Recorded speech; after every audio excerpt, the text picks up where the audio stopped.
Good morning, everybody. If you take your seats, please. We'll get started here.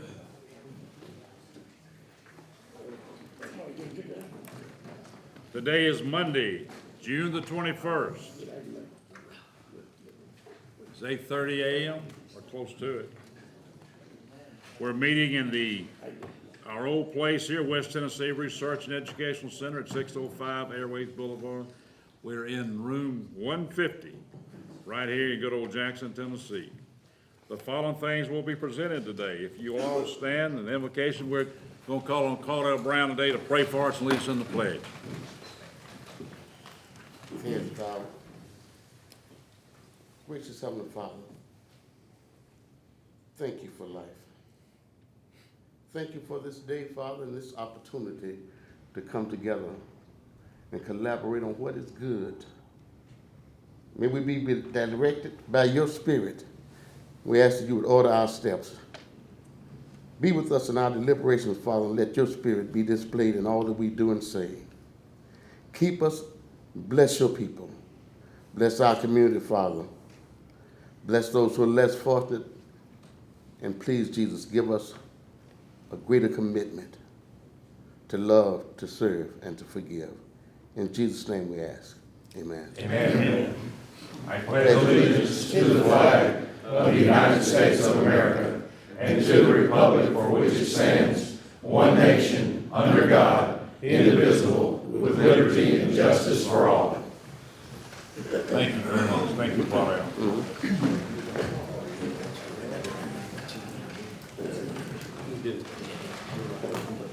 Roll call. Alexander. Here. Arnold. Here. Beckham. Here. Brantley.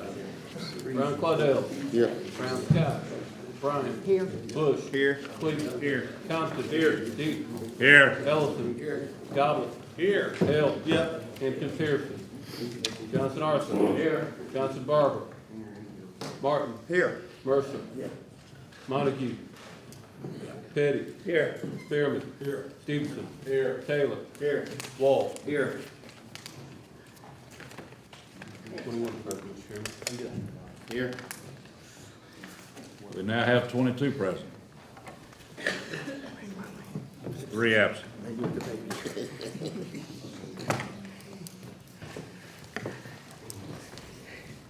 You got minutes? Yes, sir. Last month's minutes, and I'll for someone to make a motion to approve the last month's meeting. I have a motion, I have a second by Joey Hale. Any discussion? All in favor say aye. Aye. Any opposed? None. Presentation by County Mayor. We don't have any this morning, Mr. Chairman. Don't have any, all righty. Item number 5, announcement from the chair. I would like to present to you for the reconditioning committee. I'd like to nominate these, or ask these to be nominated. Harold Petty, Gary Deaton, Jay Bush, Joey Hale, Luther Mercer, Katie Brantley, Jimmy Harris, and John Newman. Mr. Chairman, I hear a motion to approve. Make a motion to approve. Have a motion second? Second. Yes, sir. What committee we're talking about? Redistricting. Oh, is it all right to nominate? That's what he just did. I'd He like to nominated. nominate Carl Alexander. I have a motion to add Carl Alexander to that. So you'll be voting for Petty, Deaton, Bush, Hale, Luther Mercer, Katie Brantley, Jimmy Harris, John Newman, and Carl Alexander. Mr. Chairman, I don't have all this, I'm gonna have to. All right. Give me a second. To make that right. I have a second for Carl. Harold Okay. Petty, Petty.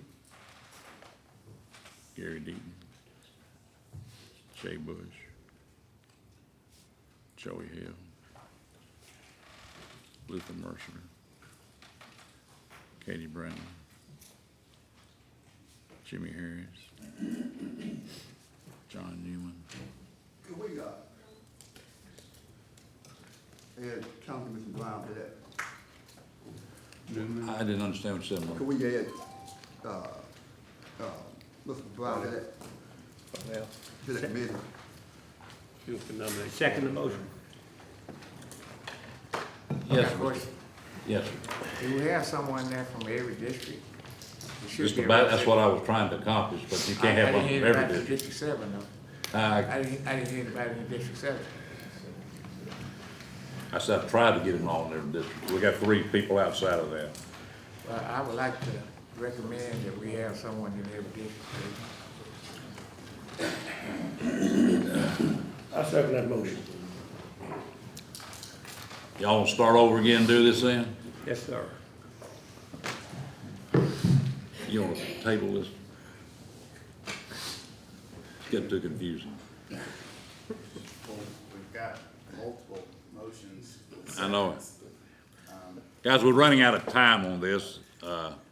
Commissioner Deaton, I do agree with that, but we opened this, and I may have been the only one that didn't understand even what we were voting on about the zoning. But this zoning committee is very, very important, and we don't need you to give us, you know, the 7 people that are gonna serve on there. This needs to be a Well, then you give it to me then. of our committee. Can we recap the Just to clarify, regardless of what you do, the last motions on the table, I believe, was the motion by Commissioner Martin to add Commissioner Brown. I think that was seconded.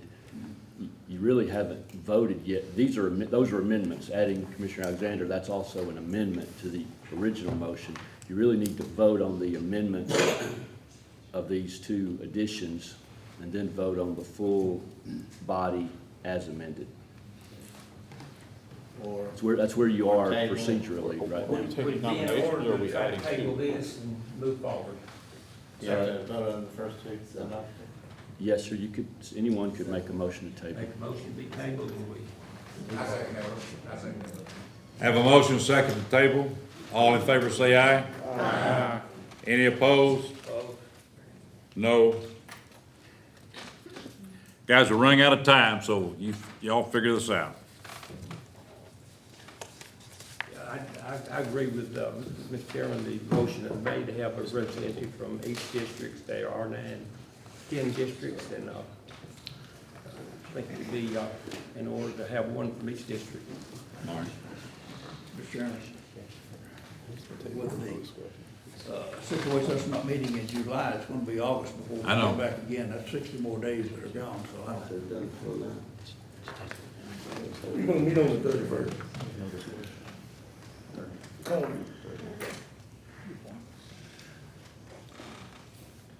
Where do we stand on, when are you going, Stan, when are you going to have anything we can work on? They're saying that we may not get the data till September or October. So it just depends on when we get that data. All right. Okay, now.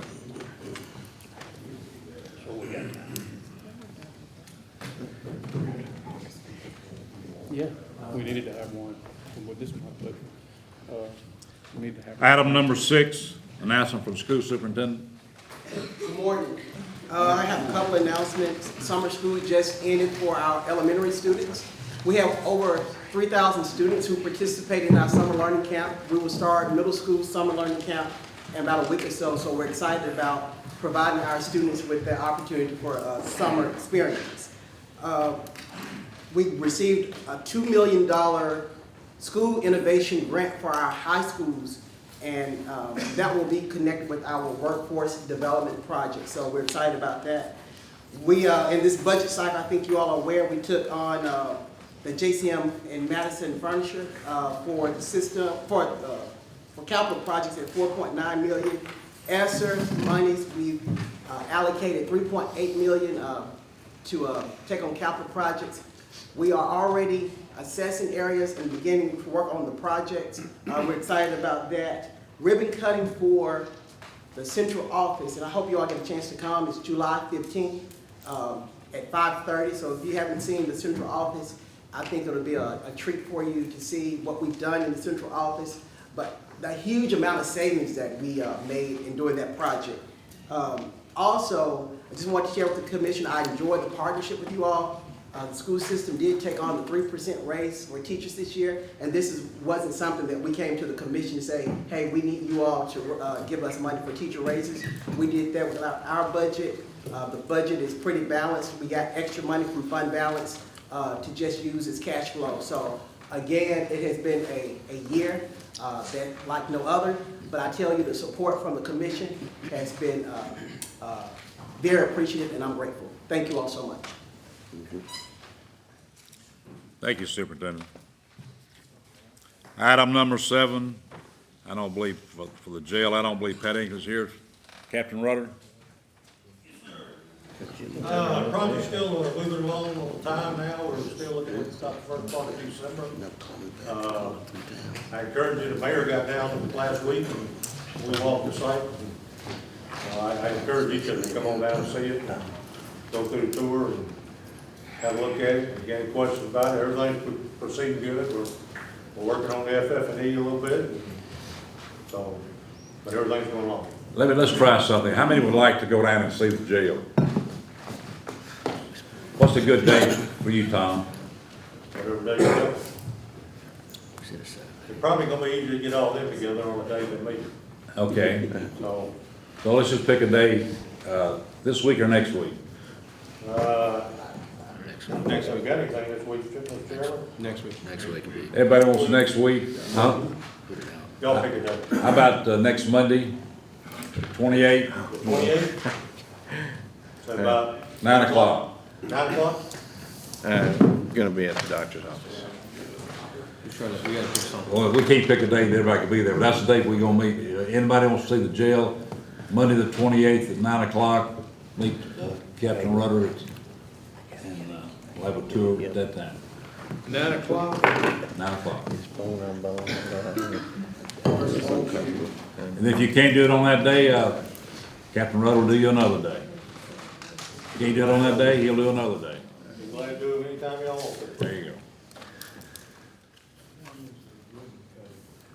Report from the chamber. I'll be brief.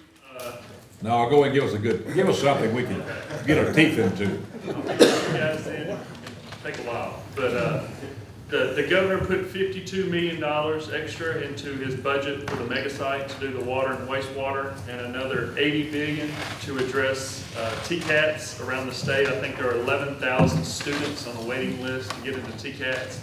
So we put some money in there to address that. Locally, a couple of things we're gonna have to address is one, housing. I know there's some realtors in the room, they can talk about the housing shortage. So we pulled, within the last month, several developers and the mayors into a group and talked about what we can do to address that. The other issue that we're gonna have to address is workforce. Any of you guys run a business or work anywhere, you know that finding employees is tough. So we convened a group of small business owners, our industry, as well as state, federal, and our 2 mayors to have a conversation with them about workforce, things that we can do at the federal, state, and local level to help address those. And then Great Wolf, continuing to have good conversations with them. They'll be here in July to work on the legal process and the getting all that put into place so that when they do start, that we're ready to go. And Lori will take any questions you guys have. Any questions from anyone? No questions, guys, all right. Appreciate it. Thanks a lot. Item number 9, report from our finance director, Karen Bell. I'll make it short and sweet today because we got a lot on the agenda. We just got in the sales tax for the month of April, which is up 41%.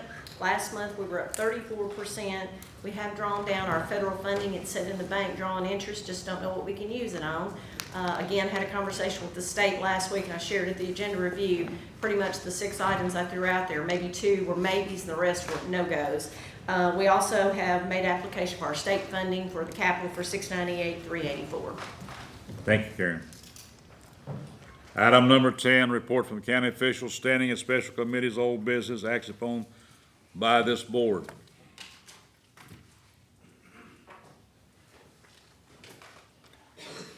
Commissioner Thompson. Mr. Chairman, Capital Committee met and we did allocate capital funds for the FY22 budget. And I do need to read and have approved the allocations that will be a part of the budget that we will be voting on later. But what we did in capital is that we only allocated money and took into consideration money from the property tax allocation as well as the state money that we're, the $698,000 from the state. We did not consider anything with the federal funding that we don't know if we can, when, if we will be able to use any of it. We will, Ms. Bell will be working on any and all of our capital projects to try to get them covered with the federal money. And if that were to happen, that money would just be put back into capital fund balance and would allow us to do more projects as the year goes along.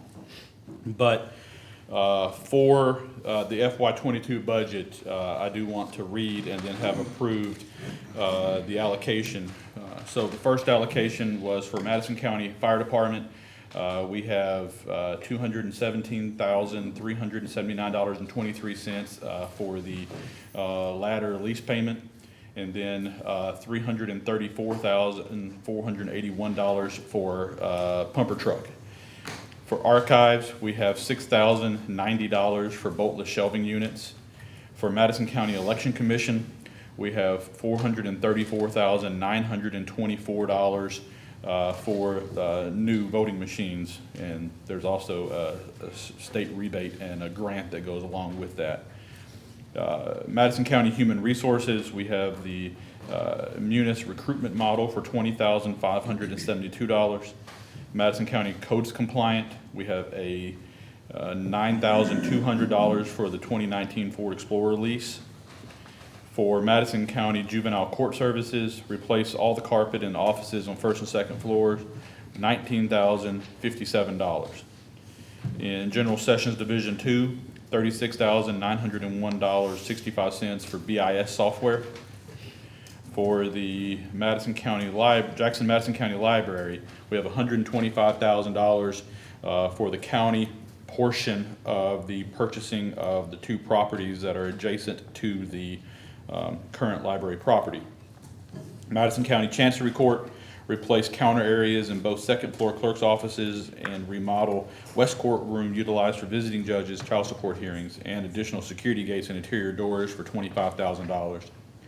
Madison County Parks and Recreation, we have a mower for $14,105.06, and then we have overages on the LPRF grant of $278,298.79. That's for the projects on playgrounds and the equestrian center. Emergency Management Agency, skid steer and attachments for hazmat cleanup of $37,000, and then the roofing replacement on the center building is $100,000. Madison County Sheriff's Department, we have base vehicles and necessary equipment of $607,192. DVR cameras and cabling, $67,780. Active Directory computer licensing for $10,000. Tower computer workstations, $15,000. Dispatch towers, $2,000. Camera replacements, $12,000. Panasonic Tough Books for the deputies to have in their vehicles, $126,665.50. The Madison County Jail, we have phasers for the jail of $12,000 and a SPAR restraint mobile unit of $2,659.86. Madison County Finance, carpet and paint for finance offices, $27,000. The Munis lease service agreements of $375,000. Health Department, cardboard compactors, $32,000. Compactor boxes, $16,000. Open top containers, $10,000. Madison County Information Technology, new NVR solution, $33,000. Network equipment, $16,500. And then Jackson Madison County Airport, we have $1,950 for our grant match for the Runway 2 reconstruction design study, $12,500 for our portion of the match for the Runway 220 design bid phase, and $11,250 for upgrade tower equipment. Again, that's our part of the grant match. That's a total allocation of $3,048,506.09. With that being allocated, that leaves a fund balance for capital of $432,209.91. The only other thing to mention is that the total capital, once you bring in the allocation and the carryover for the jail construction and the grants that we're going to be getting, that we have revenue in part of these, the total capital projects for this FY is $13,822,672, but our portion of the allocation that will be spent is $3,048,506.09. Again, leaving a fund balance of $432,206.91. And that's a committee recommendation. Committee recommendation, no second required. Any discussion? Mr. Chairman, really not discussion, just clarification. Is there a process, or it might not even fall on the budget committee, who verifies that competitive bidding and is being done? I know it's a lot of equipment and things of that nature. In the good old days, the consumer catalog government, a lot of things were purchased there, but how do we know we're getting the best price on all of this? Mr. Chairman, I would yield to Ms. Bell, but I know everything is going through purchasing now, and they've got that pretty locked down, but I'll yield to Ms. Bell. Yes, Mr. Brown, we are giving updates to the Financial Management Committee each month on every bid that's gone out, how many responses have been received, what's being purchased off state contracts, cooperatives, so we are making sure that everything is bid. Okay, thank you. Roll call. Alexander. Yes. Arnold. Yes. Beckham. Yes. Brantley. Brown Claudel. Yes. Brown Scott. Yes. Bryant. Yes. Bush. Yes. Cleek. Yes. Compton. Yes. Deaton. Yes. Ellison. Yes. Gobble. Yes. Hill. Yes. Hampton Pearson. Yes. Johnson Arthur. Yes. Johnson Barber. Martin. Yes. Mercer. Yes. Montague. Yes. Petty. Yes. Spearman. Yes. Stevenson. Yes. Taylor. Yes. Wall. Yes. 23 yes. 0 no. 2 absent. 23 yeses, 2 absent. Motion passes. Commissioner Petty? Thank you, Mr. Chairman. I have several items from the property committee. First one is the resolution to lease these properties for the TVA. And I think those, we discussed this at a previous meeting, and we have the resolutions that are intact now, ready to be signed. So it's committee recommendation that we get those signed and allow the mayor to make this. Committee recommendation, no second required. Any discussion? All in favor say aye. Aye. Any opposed? None. Second thing is the property on Westover Road that we discussed last month. There's 9.2 acres, I believe. And, did we pull up a plat of that? Do we still have that? Okay. Anyway, it begins on Westover Road, runs parallel with Boone Lane. It's 9.2 acres. There's 6.5 acres that's tillable. And we have a farmer out there that wants to lease that property at $75 an acre for the tillable acreage. So it would be 6.5 times 75 for the annual rent. It'll be a 12-month lease, renewable. And we submit that as a committee recommendation. He's going to lease the whole 9.2 acres, which would take any responsibility or liability away from us for the remaining acres that's untillable. So. Committee recommendation, no second required. Any discussion? Just to clarify, Mr. Chairman, I believe the committee discussed that, but you didn't take action on it, and that's why I prepared the resolution that was circulated, so it's not on the agenda, not a committee recommendation. We need to do a. You need a 2/3 vote to suspend the rules, yes, sir. Move that we. Have a motion to suspend the rules. Second. Have a second. All in favor say aye. Aye. Any opposed? None. I apologize. That's okay. And that's the resolution that was circulated. All right, so now, we're ready. Make your motion again. Move that we Approve the resolution. approve the resolution to lease the property to, this, I don't remember his name. Caleb Spencer. Caleb Spencer. Yeah, Mr. Spencer. 6.5 acres, $975 a year, but he's leasing the whole 9.2 acres. I have a motion, do I have a second? Second. I have a second by Commissioner Creed. Any other discussion? All in favor say aye. Aye. Any opposed? None. Okay. Third thing is the properties adjoining the library. We voted to try to pursue these properties.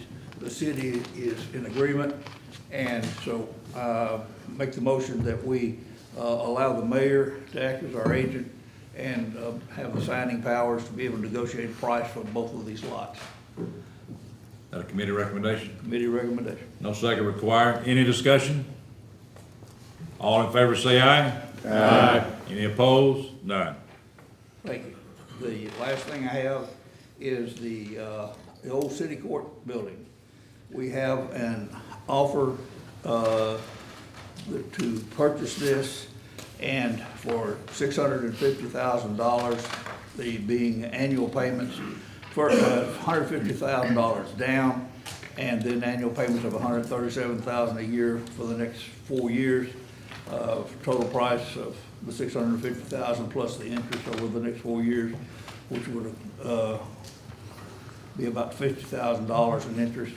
So, and this is to purchase the old city court building.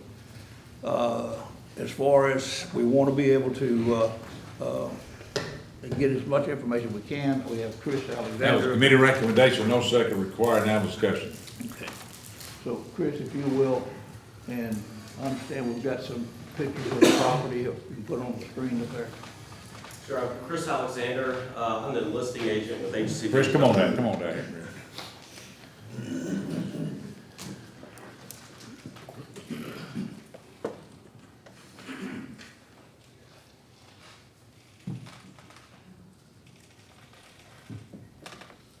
I'm Chris Alexander. I'm the listing agent with HCB Development.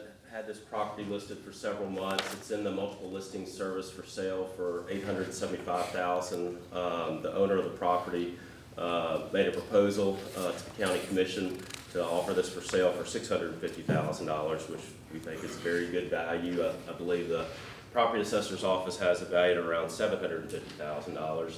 It's a two-story building, but also has a full basement. It's about 10,000 square feet approximately on the first and second floors, and then also in the basement. I think the basement could potentially be a great resource for you guys, maybe store your archives down there. City Court was using just the first floor. Their lease was up at the end of last year and moved out. On the second floor, we've got an attorney's office that's leasing about 1,500 square feet, and then the Care Center nonprofit group is leasing about 4,000 square feet or so. And then Southwest Development, they own the building that faces College Street in Highland, but they also lease about 2,000 square feet from this property. So right now, in rents that we're getting from all those leases is over $20,000. 2 of those leases come up for renewal next year, and with the bump ups and rents and whatnot, if they renew, you'd be getting over $30,000 a year in rent from that property. We think this is a great centralized location for all of Jackson in West Tennessee. It's a highly visible location, you know, at the corner of Highland and Lafayette Street. As far as location downtown, you're not going to find a closer property that's next to public parking. You know, you've got the city lot that's at the corner of College and Highland Avenue over by JEA. There's 177 parking spaces there. There's another smaller lot at the corner of Highland and Lafayette on the west side of Highland that's got 40-something spaces over there. So. I believe you told me that the benches don't go. The benches do not go. However, you know, might have a conversation with the owner about that. Commissioner Hale. Mr. Alexander, would you talk a little bit about the inspection period? how the contract is working? Yeah, so in the contract that we proposed, there was a 14-day inspection period. It's really up to you guys if you want to extend that up to 30 days. I believe the owner of the property would be okay with that. But yeah, I would suggest is anybody that's buying a house or a commercial property like this to get a inspection done on the property. The roof was replaced at the end of 17 when I think there was a big hailstorm that came through downtown. A lot of downtown buildings got new roofs at that point in time. There was also a large unit that services the first floor that also has been replaced in the last 5 years. We've got Garrett's Plumbing, Heating, and Air is going by this week, and they're going to give us a detailed list on the age and a brief assessment on each unit. We'll be glad to share that with the commission. I've also sent Chairman Deaton an updated, like the roof warranty and the fire alarm and sprinkler system is inspected annually, and we just had that done in the last few months, and he's got a copy of those reports. Commissioner Brown. Yes, sir. I do a lot of banking downtown.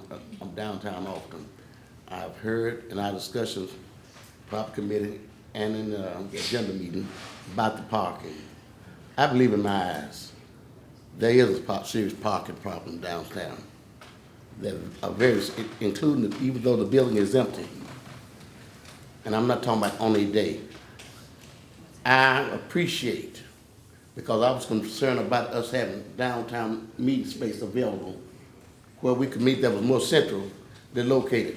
But I have to also be accountable for God to being a good steward with taxpayers' money. I personally would have reservations about not the contract, but inspecting the property before I buy it. I wouldn't buy a car.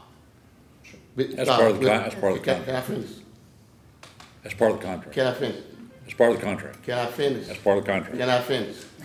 We hadn't signed a contract, so it's irrelevant. I would not buy anything without having seen it. And with that in mind, I'd like to we'll table this to our August meeting, and that all inspections and things will have already been done, and we could have that in mind and facts in mind before we make a decision on this. Motion to table, that ceases all debate. You got a second? I'll second it. Can we discuss? No, Tables. it's been tabled. Got to vote on the table first. All in favor of tabling it to which meeting? There ain't no August meeting, but we'll table it to August. There is. Oh, August meeting, I'm sorry, excuse me. All in favor say aye. Aye. All opposed? No. Roll call. Alexander. Voting the table, correct? Yes. Yes. Arnold. Yes. Beckham. No. Brantley. Brown Claudel. Yes. Brown Scott. No. Bryant. Yes. Bush. No. Cleek. No. Compton. No. Deaton. No. Ellison. Yes. Gobble. No. Hale. No. Hampton Pearson. Yes. Johnson Arthur. Yes. Johnson Barber. Martin. Yes. Mercer. Yes. Montague. Yes. Petty. No. Spearman. Yes. Stevenson. No. Taylor. Yes. Wall. No.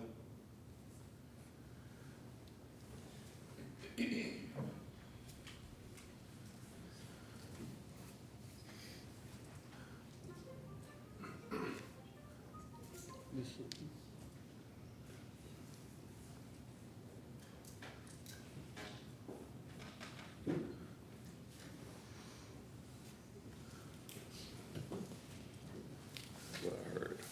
12 yes, 11 no, 2 absent. 12 yes, 11 no's, 2 absent. Motion fails to table. Commissioner Hale. What I would just ask that we do is, how much is the earnest money? I don't remember the contract saying. $150. $150 is due. No. $6,500 earnest money, okay, that's the earnest money that we would get back That if we terminate, is this refundable or not? It would be refundable within that due diligence. Within the due period. diligence period, right? Yes. So if we were able to amend the contract, which it's not a contract yet, it's an offer, right? So if we were to agree to terms with a 30-day inspection period, we would lose nothing but the cost of inspection, okay? And I think at least we need to do the due diligence on the building. It's a great opportunity to be close to a lot of parking in an area that we want to see continue to be vibrant. We love the art on the wall. That area is a great spot to be. You're right by the farmer's market. It's a good investment.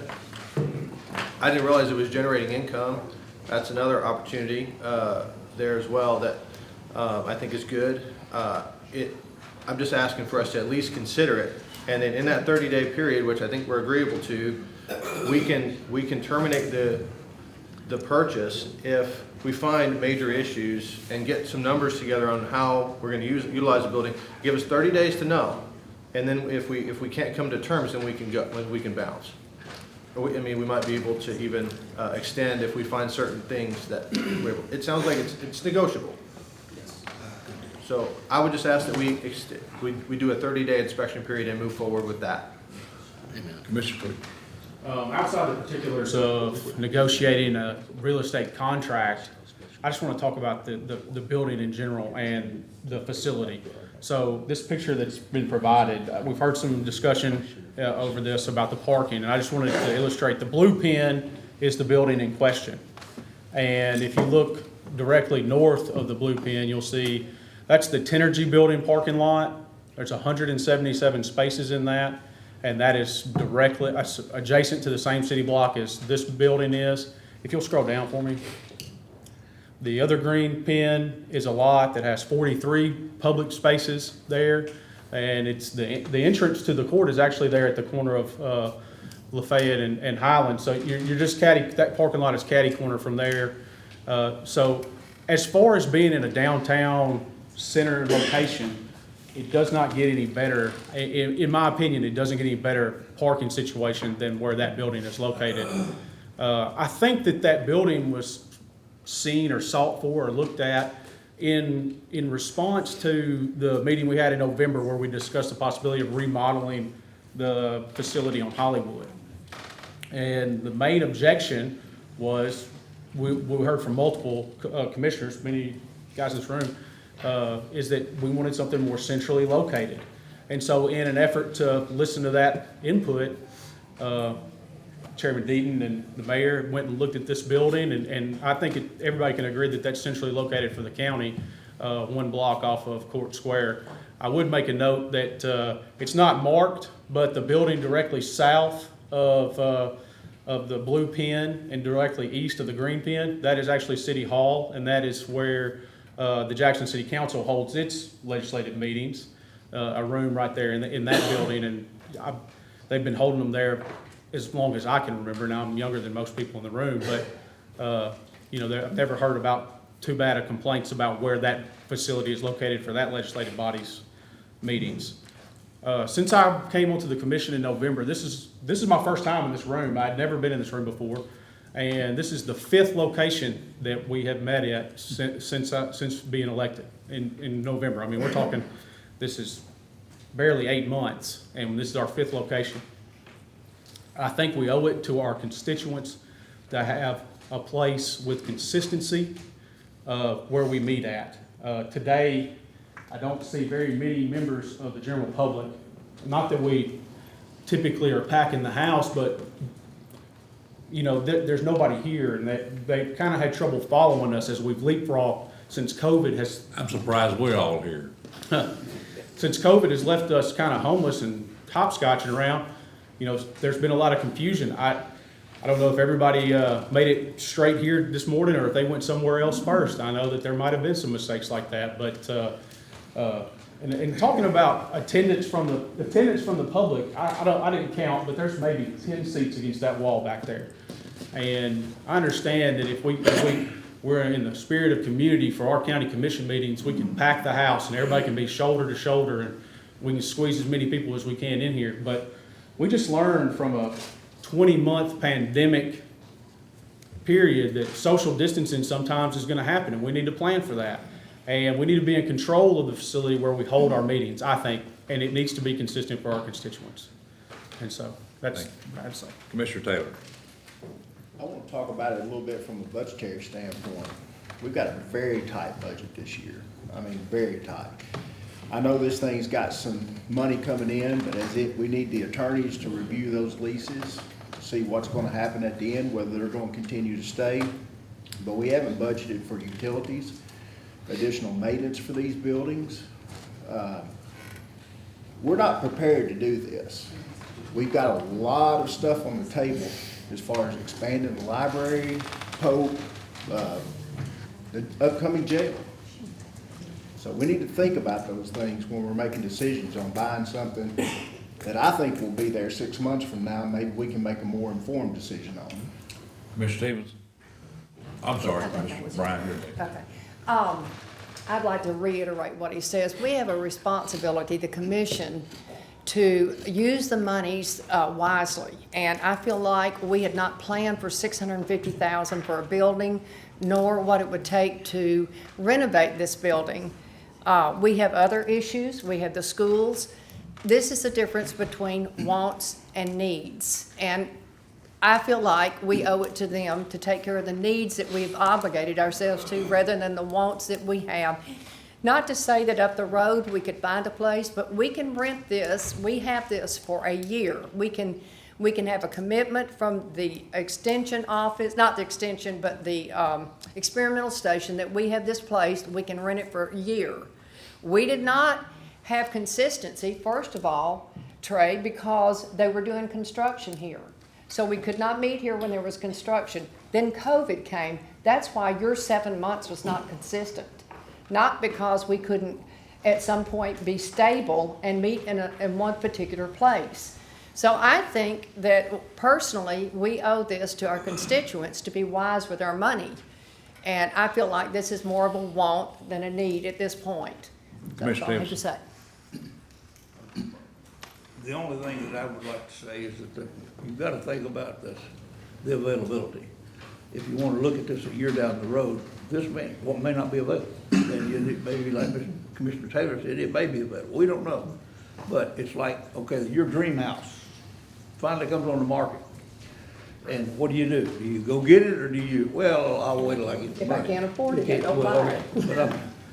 But you know, that's the story. Here it is, it's available, it's an opportunity, and the price is very reasonable. And we're talking about spending $150,000, you got $30,000 coming in revenue, so that's, and I think it's something that could be worked out, is the way that I'm looking at it. It'd be an investment. Commissioner Stevens. Commissioner Taylor brought up several good points, and I want to apologize to the entire body, because at the end of the year, I thought we were going to be at about $55 million in debt. But what they did at Stevens and Company is they added in the extra money that we have to pay for JCM and Madison. So in other words, our ending principal at the end of this next year, I thought was going to be 55 million, it's going to be 74 million. Okay, now we don't have to we're making payments right now on that, but the balloon payment, they put that in there. I did not realize they were going to do that, and I apologize to the commission on that. So what I'm saying is, if we've got $74 million at the end of this next year, we're going to add what some of y'all have discussed. We're going to add 650. I'm not saying I'm against it or anything. I'm just I want to make sure everyone understands where we are. Because some of y'all are of the opinion that we really need to move on Pope. We're going to have a $770,000 bill on Pope that we're going to need to do to get that taken care of to move in the right direction. So I'm not trying to be positive or negative. All I'm saying is the Long Range Planning Committee has met several times, and we're moving in the right direction on trying to prioritize these things that we want to do. All I wanted to do was stand up and make you aware, and I wanted to apologize because I was not aware that that was gonna be coming, they were gonna put that up. I thought it was gonna be wait till 2027, that's what's happened. So, we owe the money. What I'm saying is, it's on our debt service. Commissioner Mercer. Mr. Chairman, on this building, I went down and looked at it.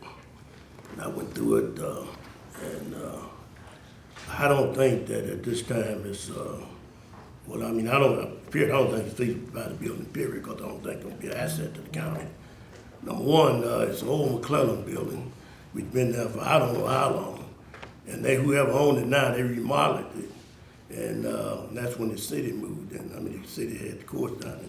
My thing is, why did the city did not buy that building?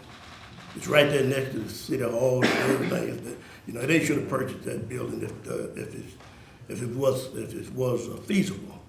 They went on and built a new building for their courts down there. And that building, it's not a full, it don't go from the Fed Street all the way to College. It go part of the way to College. There's another building from College take over, no business merged together. Now that building, the money we're talking about $650,000, and then with the interest over a 4-year period, you know, we're gonna be back just about at the $800,000 or $700,000 that it was written asked to pay for. We only have one person in that building that's paying rent. And they paying rent, and that's not gonna take care of the utilities and the repair of that building. The county's still going to have to take up the pay the difference. And I don't think we should be, and we don't know how long we're gonna be, that building gonna be vacant. And if we have to renovate that building, it's gonna cost twice time or 3 times as much of what we paying for it. You know, and get it up to standards for whatever we wanna use it for. And that's not feasible. And we need, you know, we always holler about money and spending taxpayers' money and doing this. I don't think it's a feasible move. Upstairs, you got a lawyer up there, and you got a non-profit organization. Non-profit don't pay any money at all. You know, they just there.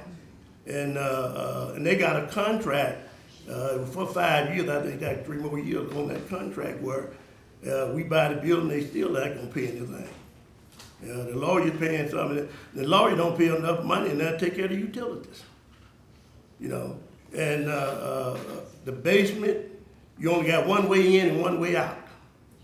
You go down, you come up, you know, one way in out of that basement. I don't care. You're going to do construction in that and cut holes to get in and out of that because you're going to, for fire purpose or whatever, you know. One way in, one way out. In the building that if you park on College Street, we got to go walk all the way from College to Lafayette, whatever you want to call it, to get into the building. There's no door on the side over there for us to come in. It's a door to get in to go to the 2nd floor where the lawyer's office is. And then that portion of the building is not even complete up there. We got, you know, it's open up there. It hasn't been finished. If we use that portion, we got finished, we got to go in there and refinish it. You know, that building is not suitable for the county commission to go in there and spend a lot of money to try to bring it up there. It would be better, we got property somewhere else. For instance, down here at the CJXE that we're not using. If we want to build a building for us to meet in, we can build a building down there. And it won't cost us near as much money for us to remodel that building and buy it. Because the property already paid for. All we have to do is build a building just like the city did, you know. And it would have been a good idea when we were building the jail to add on to a place for us to meet down there. You know, that should have been. We didn't have that much foresight of thinking about that. But that's what we should have did. Having to build us a meeting place down there where the courts is, you know, for us to meet. But it's not feasible for us to purchase that building and try to, you're not gonna do the county any good anyway. We're gonna spend a lot of money down, just like we did out there at the sheriff's office. Now sheriff and them got a lot of stuff donated and everything. From there, and they got a lot of stuff donated, and they had prisoner labor to do that. We're not gonna have that down there to do that, you know. So it's a major problem. And my suggestion and my thing is that we should not enter into that contract. And if we done paid a down payment, something to hold on that bill, I don't know how that came about, 'cause that came for this body to do that. You know? No, we hadn't paid his money. Okay. All right. So that's where I stand on it. I have a question. Question for the budget committee. We're at budget time. Have you budgeted anything for the renovation of this building? We have contractors for us. Have we budgeted anything for the furnishing of it? Because we don't want to make the same mistake we did with our criminal justice thing, where we did not make allowances for that. Have you budgeted anything for making it adaptable for use, for our use? No, sir. So we're not prepared. Commissioner Creed. So, thank you, Chairman. Just to respond to a couple of things that I've heard, the first thing I want to say is that we've got a couple of other options on the table with this facility that maybe we need to maybe clarify. The Long Range Planning Committee did have a meeting last week or week before last, and one of the things that we've also identified is additional square footage for county offices. Everybody's aware of the situation at our ag complex where we've got 2 different offices in there competing for the same space, and we're only going to run into that more and more as we go forward, that we don't have enough space to do the things that we need to do for all of our departments. Also, there is a concern about where archives is being housed. Our facility on Hollywood is a 50-year-old metal building. It's a good place to do a lot of things, but we're not sure that that's a good place to have archives. One tornado, and as everybody here is, frankly, everybody here is aware, we're prone to have a tornado every once in a while, and our archives are in a metal building, and if that building gets hit, our archives are gone. Whereas the potential, I'm not saying we have to do it, but the committee did recognize the potential that the basement offered of this with a concrete walls, concrete floor, and concrete ceiling might be a little bit more secure place for the archives to be held. I think that in reference to the basement, I went down there and looked at it myself, and there are 2 stairwells to go up in and out of there. There's a stairwell on the southeast corner of the building, and there's a stairwell on the northeast corner of the building. Both you can go down into the basement at 2 different locations. But I'm not suggesting it's finished out for archives. Just that the Long Range Planning Committee did start the process of talking about it. I don't think that we need to think of this building as something that has to be done right away. I think that clearly there's a purpose that it could serve on the first floor as our meeting space. But what we do with the second floor and what we do with the basement is nothing that needs immediate action. In regards to constructing a building on a piece of property that the county may own right now, if you guys haven't seen the price of lumber, the price of construction, it is just through the roof. To construct a building, roughly 30,000 square feet, we're talking about $4 million to build a building like that. I mean, it would be more than $4 million. And this building is being offered at $650,000. So I view buying or using an existing piece of property and repurposing it frugally might be a better option. Commissioner Bryant. Okay, what he said is having an existing building that we own, that would be the more frugal way. Well, an existing building, not just that we own, but Well, buying we have a building buildings that's already that- built is cheaper than building. We do have buildings that we do own. Directed to the chair, Commissioner Bryant. Just don't want side conversations, it gets. Commissioner Bryant, direct your questions to the chair. Okay, my point is that we do own properties. USJ, the old USJ campus has been there through what, 3 tornadoes? And it hasn't blown away. And we have the space there. We own the property. We own the property, the school board property, of which our superintendent says at some point they're gonna move out of that building and go to the old Jackson High, correct? I mean, this is not expedient. This is not money that we need to spend simply because we will have probably more expenditures with the jail, and also our desire to provide a school north. And I just feel like we're not being diligent by buying something that's unnecessary at this point in time. Mr. Chairman, I call Okay, go ahead, Tommy. I'd like to hear from the county mayor on this. What would you like to hear? Harold, call for the vote. We not need to. Well, people already standing up. Second. Go ahead, Mayor. Look, it's a good building. It does have potential. It's certainly got room for a commission meeting room. It's got room for other things. The other uses, I mean, we would just have to determine what those would be. There's no doubt that the commission meeting room that we got a price of, give or take about, what was it, Dee? $350 to $450. $450, yeah. That room could be done for significantly less in this building because of the room that's there. But, you know, it comes down to everything. I mean, timing is everything, and, you know, y'all have to make a decision. Is it the right time to move forward on this? Or we need to look at a different direction, do something different. Be that as it may, it's a good building, it's a good location, it's got good parking. But y'all just have to decide the priority of putting this, buying this from. Mr. Johnson. There's another thing that has not been mentioned here today about something that's almost a certainty that we're gonna have to do in the not too distant future. And that's a juvenile detention center. Nobody wants to talk about it, but it's out there. It's gonna be there. And we're gonna have to pay for it. And, I know the old McClellan building was there in the early 50s. That's some of my earliest memories. And I am not going to vote to buy another old piece of property, period. Commissioner Bush. I agree with everything Commissioner Cleek said, that we need a permanent meeting place. I'm not yet convinced that the old city court building is the long-term solution for it, for us, but I'm also not ready for us to vote it down today and say we're not gonna do it.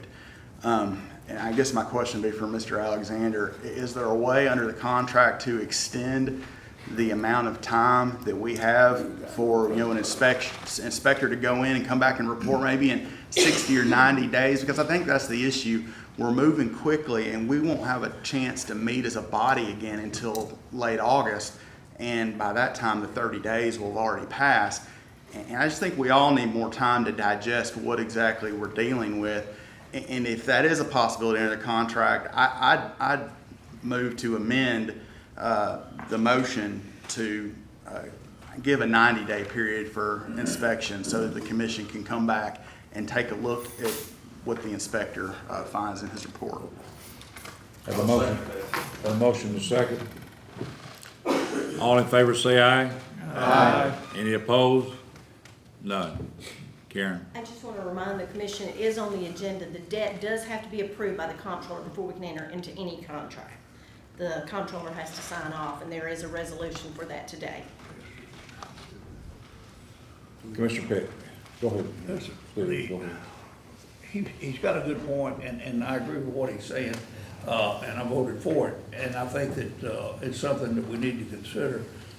I would like to see us possibly maybe obtain some bids or some sophisticated idea of what the reconstruction is going to cost to make this room adaptable for us and to make some offices for Sarah back here and be able to have some meeting rooms and for committee meetings and stuff like that. So it's just, I think it's an opportunity, and the property committee felt like it was an opportunity, and it's something that we need to look at. But I agree, we need to look at it intelligently, and I think we need to look at it with all eyes open and have all the facts in front of us before we put the vote before this body. So, Turn him on. I just want to make sure it's clear what we're doing here. So, Commission, the contract as proposed. What was proposed was a resolution to approve an agreement to purchase this property with a 15-day period for this inspection within which you could get out of it if the inspection was not satisfactory. Commissioner Bush has made an amendment that you all have approved to make a counter to extend that inspection period to 90 days. But to make sure we're clear, what's still on the table then is an offer that you all are voting to, I just want to make sure this is clear, you're voting to accept the offer subject to 90 days to get out of it. Okay? Now you've only voted on the amendment to change 15 days to 90 days. The proposal now. We ain't voted on it yet. I think you did We vote voted to on change the it to amendment. 90 days. We voted on the amendment, okay. So the proposal now, unless there's some further amendment, is to accept this contract subject to a 90-day period within which you could get out of it if the inspection and due diligence was not satisfactory. Everybody understand that? Yes, Mr. Chairman. Yes, sir. Is that not basically the same thing as that anyway? Is that we will accept this contract and then inspect? It's continued. Yes. Well, you're accepting, if you pass the motion as amended, you will be accepting this offer as amended with a 90-day inspection. And we have period. 90 days to inspect it. And to the extent you are dissatisfied, you could get out within the 90 days. Yes, but you would be voting to accept this proposal subject to a contingency within 90 days to get yourself out of it. If the inspection was not satisfactory, that doesn't mean within 90 days, I just don't think this is a good idea. You see what I'm saying? This is 90 days to have an inspection that you find is not satisfactory. Not to your satisfaction. I don't mean to be negative. God knows I don't. But I just don't put gas in the car before I buy it. Mr. Martin? Do you know exactly what year this building was built? Mr. Johnson and him been around. You helped in your paperwork? Yeah, the assessor's office shows that it was built in 1920. I believe that it was rebuilt in the 70s. 100 years. So it's the 1920, you're talking about a 100 years old? Yeah, yeah. So we looked at buying a building that is 100 years old or more. Actually, I don't know what you're saying about that degree did some work to it in the 70s, but it was originally built in 1920. The original structure was Well, that made 1920. I can't speak exactly on it. Just from what I'd heard is that the existing building is from 1970, which was rebuilt. You'll see there's steel and concrete in there that was not used in 1920, construction. Well, you pretty much got a pretty old building you're looking at buying and remodeling and all that. You could be out a whole lot of money. You don't know what you might run into. You could run into a whole lot of money. Putting that kind of money into old building.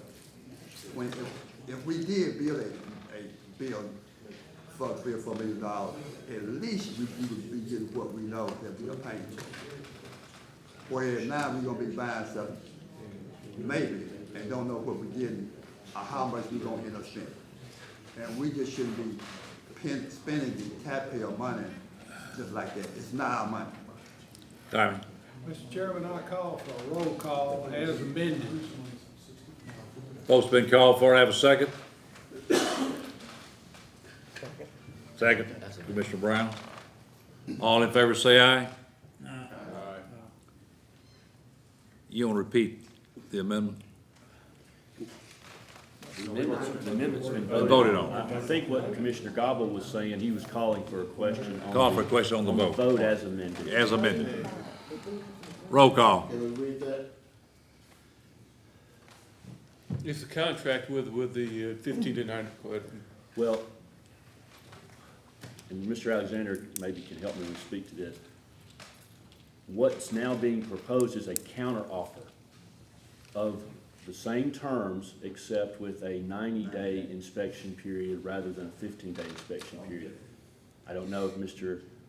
Alexander has to go back and talk to his client about that change, because that's not the contract that was presented. But what you all are offering is a counter offer on the same terms that were presented, but with 90 days instead of 15-day inspection period. That's right. But I can't speak for the seller, you know, what he will say about the 90-day, but I mean, this will be y'all's counter offer, and he can either accept it or reject it. Commissioner Taylor? Just to clarify, we vote no, we're voting no to build this building right now. If we vote yes, we're voting to buy this building with a 90-day inspection, so make sure you know what you're doing. Roll call. Alexander. No. Arnold. No. Beckham. Yes. Brantley. Brown Claudel. No. Brown Scott. Pass. Bryant. No. Bush. Yes. Cleek. Yes. Compton. Yes. Deaton. Yes. Ellison. No. Gobble. Yes. Hill. Yes. Hampton Pearson. No. Johnson Arthur. No. Johnson Barber. Martin. No. Mercer. No. Montague. No. Petty. Yes. Spearman. No. Stevenson. No. Taylor. No. Wall. Yes. Anybody want to change their vote? Change mine to no. Change Scott to Brown to a no.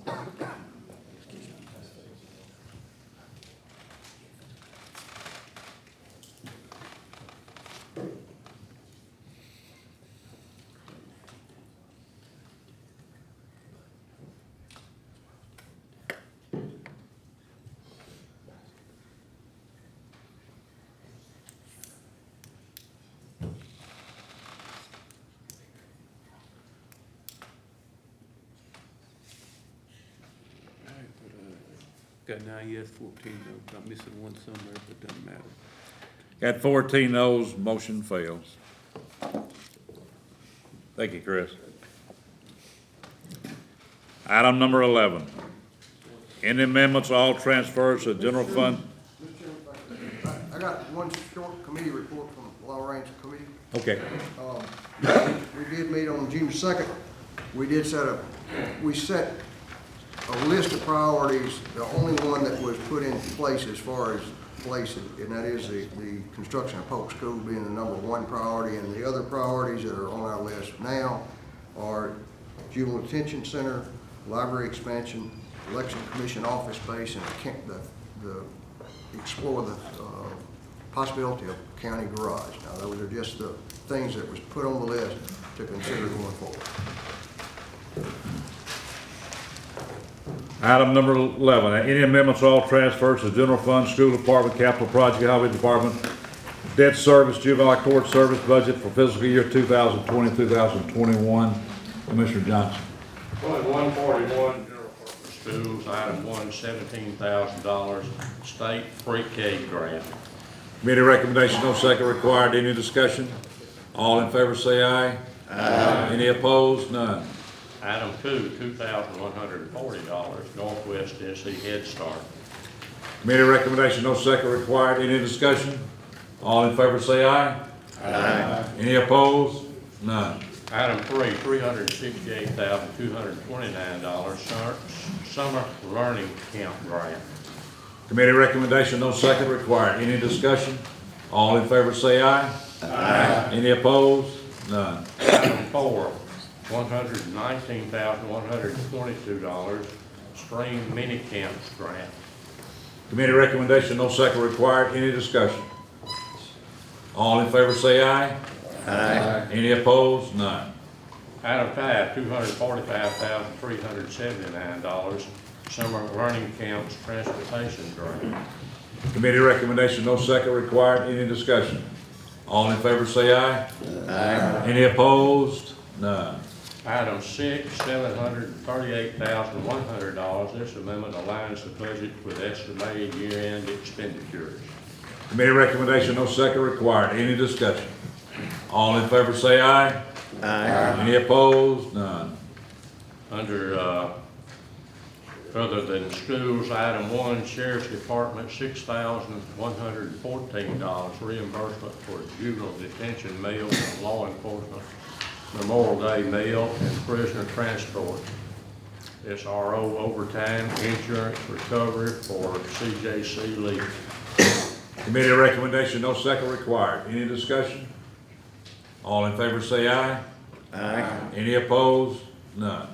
Item 2, Sheriff's Department, $787,857 insurance reimbursement for CJC Sally Port repair. Committee recommendation, no second required. Any discussion? All in favor say aye. Aye. Any opposed? None.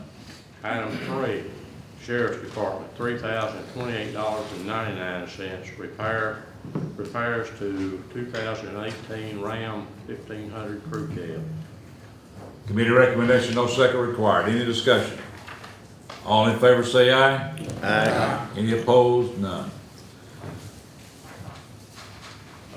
New programs and increase in funding, capital and finance, $10,000 capital fund, budgeting additional revenue and trustees commission. Committee recommendation, no second required. Any discussion? How much is that one, sir? How much was it, sir? What's the total? That was item 5, wasn't it? 5. You skipped number 4, I think, that's confusing me. All right. Excuse me, let's back up to number Number 4. four. Let's get that off. That's maintenance. All right, item 4, $4,050 insurance recovery to put back into maintenance and repairs. Committee recommendation, no second required. Any discussion? All in favor say aye. Aye. Any opposed? None. Item 5, capital finance, $10,000 budgeting additional revenue and trustees commission. Committee recommendation, no second required. All in favor say aye. Aye. Any opposed? None. Item 6, juvenile court services finance, $7,085, budgeting additional revenue and trustees commission. Committee recommendation, no second required. Any discussion? All in favor say aye. Aye. Any opposed? None. Transfers, item 7, Sheriff's Department, $180,070.90. Allocating mental health transport grant funds to cover salaries, vehicle purchase, equipment purchase, and uniforms. Committee recommendation, no second required. Any discussion? All in favor say aye. Aye. Any opposed? None. Item 8, clerk and master, $4,237.99, transferred funds to cover cost of hosting website. Committee recommendation, no second required. Any discussion? All in favor say aye. Aye. Any opposed? None. Item 9, trustee, $800, reallocating funds. Committee recommendation, no second required. Any discussion? All in favor say aye. Aye. Any opposed? None. Item 10, fire, $6,300, accrued payroll. Committee recommendation, no second required. Any discussion? All in favor say aye. Aye. Any opposed? None. Item 11, general sessions, division 2, $6,566.68, year-end cleanup amendment. Committee recommendation, no second required. Any discussion? All in favor say aye. Aye. Any opposed? None. Item 12, juvenile court services, $1,430, state grant to remodel the Voca safe courtroom. Committee recommendation, no second required. Any discussion? All in favor say aye. Aye. Any opposed? None. Item 13, juvenile court services, $10,000, year-end cleanup. Committee recommendation, no second required. Any discussion? All in favor say aye. Aye. Any opposed? None. Item 14, community corrections, $1,250. Request made for purpose to purchase 2 handheld plus alcohol detectors. Committee recommendation, no second required. Any discussion? All in favor say aye. Aye. Any opposed? None. Item 15, Madison County Drug Court, $5,800. Changing the approved by state administrator for covering payroll costs not budgeted to align with state budgets. Committee recommendation, no second required. Any discussion? All in favor say aye. Any opposed? None. From fund balance, item 16, finance and general, $53,825. Budget for termination payouts through June. Committee recommendation, no second required. Any discussion? All in favor say aye. Aye. Any opposed? None. Item 17, finance general, $25,120, approved payroll and year-end adjustments. Committee recommendation, no second required. Any discussion? All in favor say aye. Aye. Any opposed? None. Item 18, industrial park finance, $8,646, budgeting additional revenue and trustees commission. Committee recommendation, no second required. Any discussion? All in favor say aye. Aye. Any opposed? None. Item 19, juvenile court services, $16,006, year-end cleanup and accrued payroll. Committee recommendation, no second required. Any discussion? All in favor say aye. Aye. Any opposed? None. Item 20, parks and recreation, $32,000, additional funding for equestrian center. Committee recommendation, no second required. Commissioner Stevens. Mr. Chairman, I'd like a little clarification on this because I believe when Commissioner Compton made his presentation on capital, we approved additional money for how much? Is it 200 and something? Is this in addition to that? I'm just not real clear on that, I guess.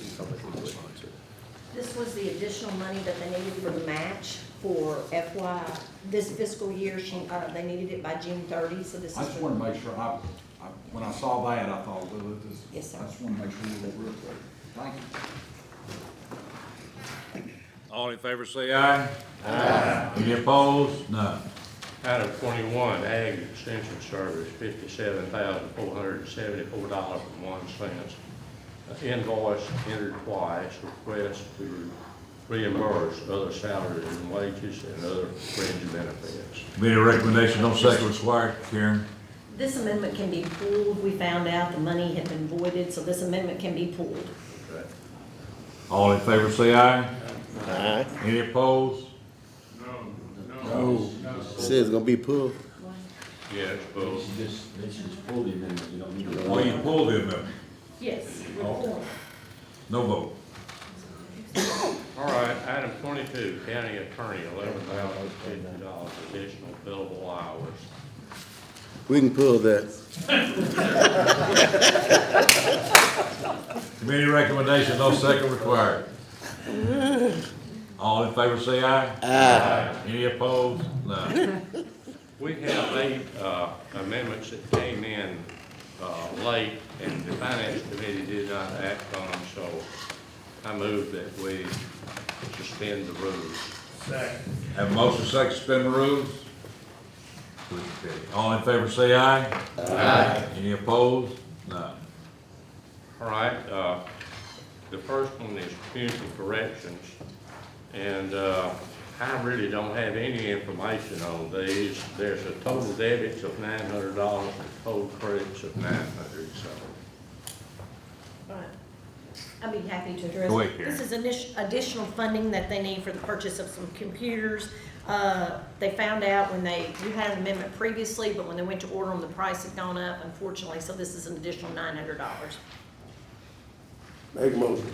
Have a motion, have a second, Commissioner Brown. Any other discussion? All in favor say aye. Aye. Any opposed? None. The second one is from Circuit Court Clerk, and there's a total debits of $32,000, total credits of $32,000. I have no information here either. Karen. Again, this comes out of their computer reserve, and it's just to pay for their annual contract with local government that services their computers, so. Was it line item transfer? It is a line item transfer, and it comes from their reserves. Again, it's state approved. Make a motion. Have a motion? Have a second? All in favor say aye. Aye. Any opposed? None. The next one is clerk and master. Total debits, $3,500. Total credits, $3,500. Office supplies and then other charges. Again, this is a line item transfer that they're requesting that a transfer be made to help them to pay for the retirement reception of Chancellor Butler. So moved. Have a motion, Commissioner Martin, second by Commissioner Mercer. All in favor say aye. Aye. Any opposed? None. The next one's from Health Department, school dental. And the total debits is $1,000, total credits is $1,000. They're just transferring the part-time salary savings to supplies and materials they'd like to purchase by the end of the fiscal year. Have a motion, Commissioner Petty, second by Commissioner Beckham. All in favor say aye. Aye. Any opposed? None. Health Department, ELC, this is for infectious disease enhancing detection. There's total debits of $156,100, total credits of $156,100. This is just to align their year-end estimates, just budget cleanup. Commissioner Brown makes a motion. Second by Commissioner Petty. All in favor say aye. Aye. Any opposed? None. County Commission, total debits $208.73, total credits $208.73, and this travel and office supplies. We are transferring some money from the travel line item to office supplies for Sarah to purchase some year-end supplies. So moved. Commissioner Cochran, second by Commissioner Wall. All in favor say aye. Aye. Any opposed? None. Solid waste, total debits $15,000, total credits $15,000, and fund balance 15, and contract with city landfill. This is to cover an increase in landfill costs for this year, of which we're presenting in the budget on the recycling program. That's where this additional cost came in. So moved. Motion by Commissioner Brown. Second by Commissioner Alexander. All in favor say aye. Aye. Any opposed? None. All right, election, total debits $32.54, total credits $32.54. This was just to cover their travel expenses when they went to Nashville to look at the voting machines. So moved. Commissioner Brown makes a motion, second by Commissioner Petty. All in favor say aye. Aye. Any opposed? None. That's all the amendments I have, Mr. Chairman. Thank you, sir. Item number 12, report from our mayor. Mr. Chairman, I'll be as brief as possible. We sent out to you a copy of the annual litter grant that we just got Friday. It's an annual grant from the state, but we do need that approved at $64,800. Move to suspend the rules to take this up. Second. Have a motion, second, suspend the rules. All in favor say aye. Aye. Any opposed? None. And this is to ask for approval of the litter grant for the coming year, coming fiscal year. Mr. Chairman, I make a motion we approve. Have a motion to approve. Second. Second, Mr. Brown. Any discussion? All in favor say aye. Aye. Any opposed? None. Short update on the vaccination rate. Right now, we have 49.2% of the people who have received one-shot vaccination. We've got 43.8% of our population that's fully vaccinated, and we are second in the state as far as the percentage of the people we have vaccinated. We had a total up to date 11,553 cases in the county, and we've had 235 deaths of our citizens. We do have an employee that is out with the COVID, as well as her daughter, and her husband has COVID, and he's in the hospital and not doing so well. So keep them in your prayers. I'm pretty sure y'all saw we got a new airline service in Jackson now, Boutique Airlines. I think it's going to be really good. for us. There are various days that they have 2 trips a day from Jackson to Atlanta, 2 a day. And they have 1 a day to St. Louis. I think they're going to be adding more routes, but the Atlanta connection is really important. And I think that it's filling up almost every day it's going, so I think that's going to be good. I want to compliment, we had a Flag Day celebration at Liberty Park. It was really nice. It was put on by the veterans and by DAR. They did a nice job of that. Deaton was there. I don't know if anybody else was, but they did a really nice job. I just want to compliment DAR and our veterans group that put on a really nice event there at Liberty Park. That's all I have, Mr. Chairman. Thank you, Mayor. Item number 13, resolution updating Madison County's wasted tire program. We got a wasted tire program.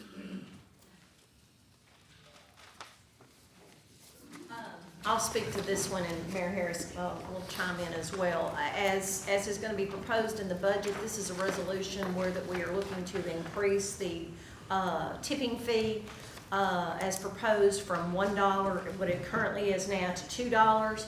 We do have, and the reason is, as I shared at the agenda review the other night, Liberty Tire Recycling is the only vendor that bid.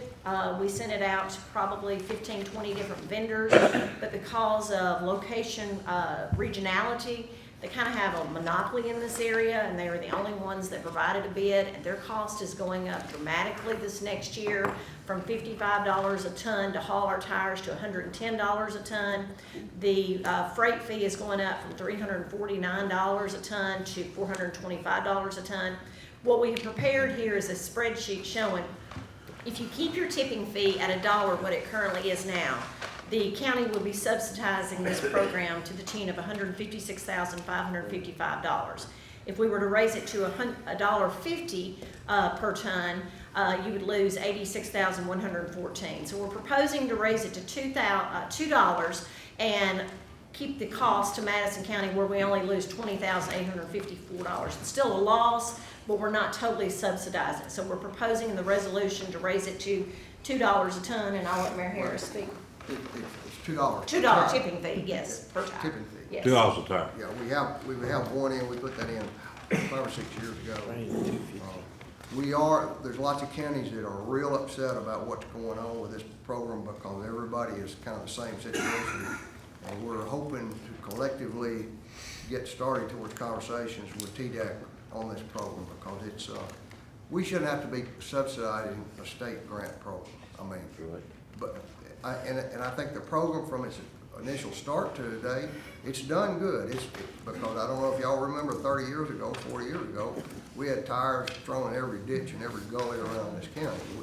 We have some of that now, but not as much. But it is a real issue, and I think the state needs to step up to the plate and help us rectify the issues with this program. And we have had meetings with Bob Fletcher from TDEC on this. They're well aware of it. We even reached out to him to see if there were other options, other vendors, things that we could do. But unfortunately, they didn't have an answer at this time. And so we're trying to curb it so that the taxpayers don't have to subsidize it as much. And so therefore, the $2 tipping fee is what's proposed. Mr. Compton. Make a motion that we approve the resolution updating the waste tire program to the $2 tipping fee. Have a motion, second. Any other discussion? All in favor say aye. Aye. Any opposed? None. Item number 14, resolution to approve debt issue for purchase of old. We already done it, haven't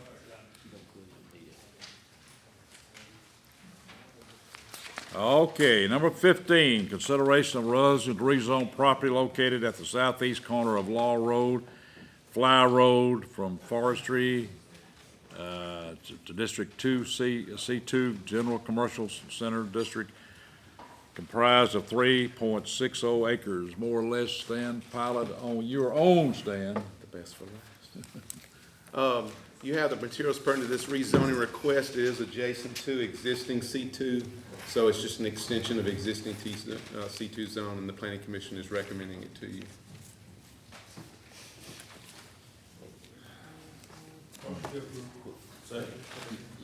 This is a hearing. This is open, this is the hearing, so anyone want to speak for or opposed to this that are here? Got a motion to approve? Have a second by Commissioner Mercer. Any other discussion? No one objects? All in favor say aye. Aye. All opposed? None. Item number 16. Mr. Chairman, if I might suggest we take 16, 17, 18 together. It's all dealing with leases with community corrections. Thank you, Stan. You're welcome. Mr. Chairman, I'll make that motion that we combine all three of those. A motion second. Who seconded? Agreed. 16, in consideration of resolution to approve a lease agreement with Craig Casey from Madison County Department of Community Corrections. 17 is consideration of resolution to approve a lease agreement with Philip Renford for Madison County Department of Community Corrections. 18, consideration of resolution to approve a lease agreement with Franklin Carriage Company for Madison County Department of Community Corrections. Community corrections is grant funded from the state. It's an annual grant, and so their leases can only be for 1 year. So we have to renew the leases every year. So this is just renewing the same lease, same price for the coming year. Any other discussion? All in favor say aye. Aye. That was the vote to take them together. Now you need to vote to approve them. Have a motion second to approve all three from Commissioner Alexander. All in favor say aye. Aye. Any opposed? None. I appreciate you keeping up with all the fine details. We never make an error here. I don't want anything pulled. That's why I'm getting you a raise.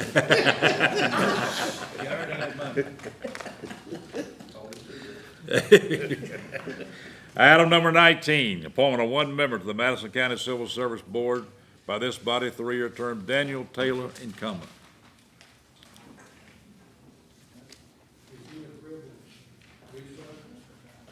He is agreeable. Who made the motion?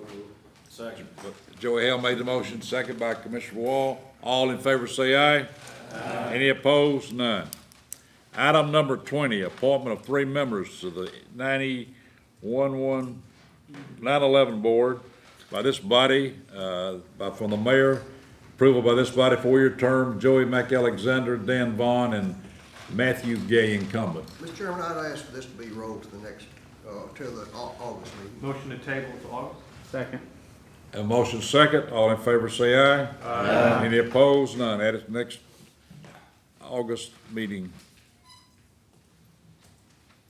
Item 21, appointment of 4 members to the Law Enforcement Public Safety Committee by this body, 1-year term, Barbara Johnson, Claudia Brown, Scott Brown, Harold Petty, incumbent. Have a motion by Aaron Ellison, second by Commissioner Martin. All in favor say aye. Aye. Any opposed? None. Item 22, appointment of 3 members to the Public Record Committee by this body, 1-year term, Cornel Tiller, Steve Maroney, and Jack Wood, incumbent. Recommend 3 appointments, Mr. Chairman. So moved. Second. Have a motion second. Patty made the motion. Clete made the second. Thank you. All in favor say aye. Aye. Any opposed? None. Appointment of 3 members to see General Judge, a commissioner to the Public Records Commission by the mayor. Approved by this body, 1-year term, Lori Skeleton, Don Allen, and Katie Brantley, incumbent. Recommend 3 appointments, Mr. Chairman. So moved, Mr. Chairman. Mr. Petty, second by who? Mr. Wall. All in favor say aye. Aye. Any opposed? None. 24, consideration of possible setting of adoption of the real property tax rate. Commissioner Compton. Can I suggest that we take a quick 5-minute break before we dive into the budget? Have a motion to take a 5-minute break. Second. Have a second. Be back here at 5 after. Commissioner Maroney. Hold a second, y'all. Hold. No. I'll take a. Woo. Had to be worried there for a minute.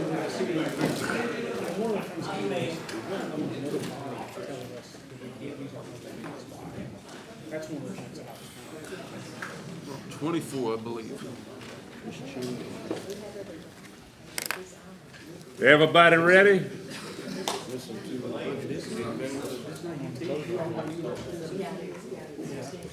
What you eating?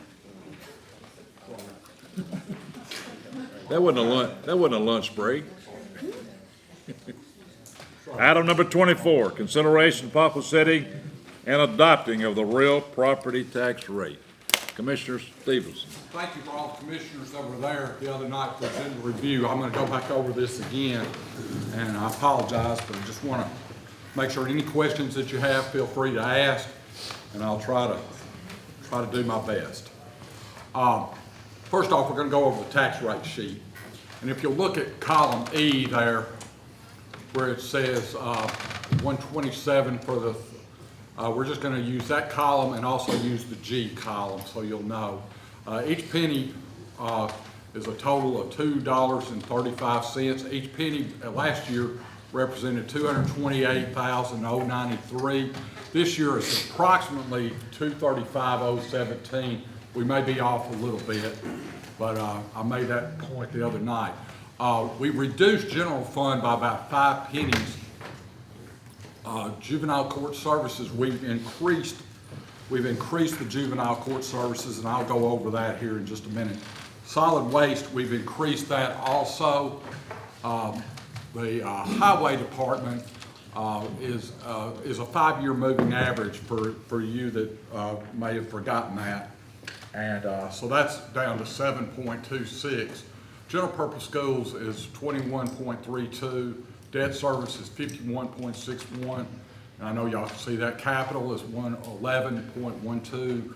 And educational capital is 8.16. That's a total of 235. Just for highlights, just so you'll know, and feel free to ask questions as we go. But on general fund, we did not put in any raises. We did not do that. And the reason why we did that, or otherwise, step or otherwise at this time, we had talked about it, but hopefully we're going to try to see if this federal funding can be used for bonuses at some point, in fiscal year 22. We have to use that money by December of 24, so that gives us 3 years to use that money. It's you can't use it, you don't have any federal money to raise. I'm sorry, I have trouble hearing you, Commissioner Mercer. As if you don't get anything, if you can't use that federal money to raise salaries, then what you gonna do? You're gonna raise them all, or you gonna go back and give them 3%? That's a great question, and what we could do is just go back and to do like what we had done last year with the 3% raises, or also what we could do, and we've talked about this, is just go to each department, and what we're trying to work, and I wish Ms. Keene was here. What we're trying to do is get back to steps and grades. In other words, I'll just use Fred as an example. With his department, give him that money, and then it's Fred's determination of how to divvy that money out. So in other words, he may say, well, this clerk is doing more work and do that. We're going to try to go back to a step and grades. But right now, we're looking to see if we can use these bonuses. Okay, now, the steps and grades, I understand that.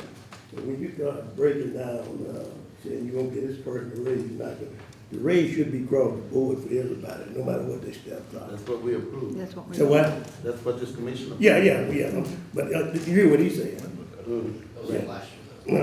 So he's saying that if the money that the federal government gave, if we can't use that as increasing salaries, then we're gonna go back, and he said they looked at giving each department a X number of dollars, and then they will determine who they gonna give a raise or whatever.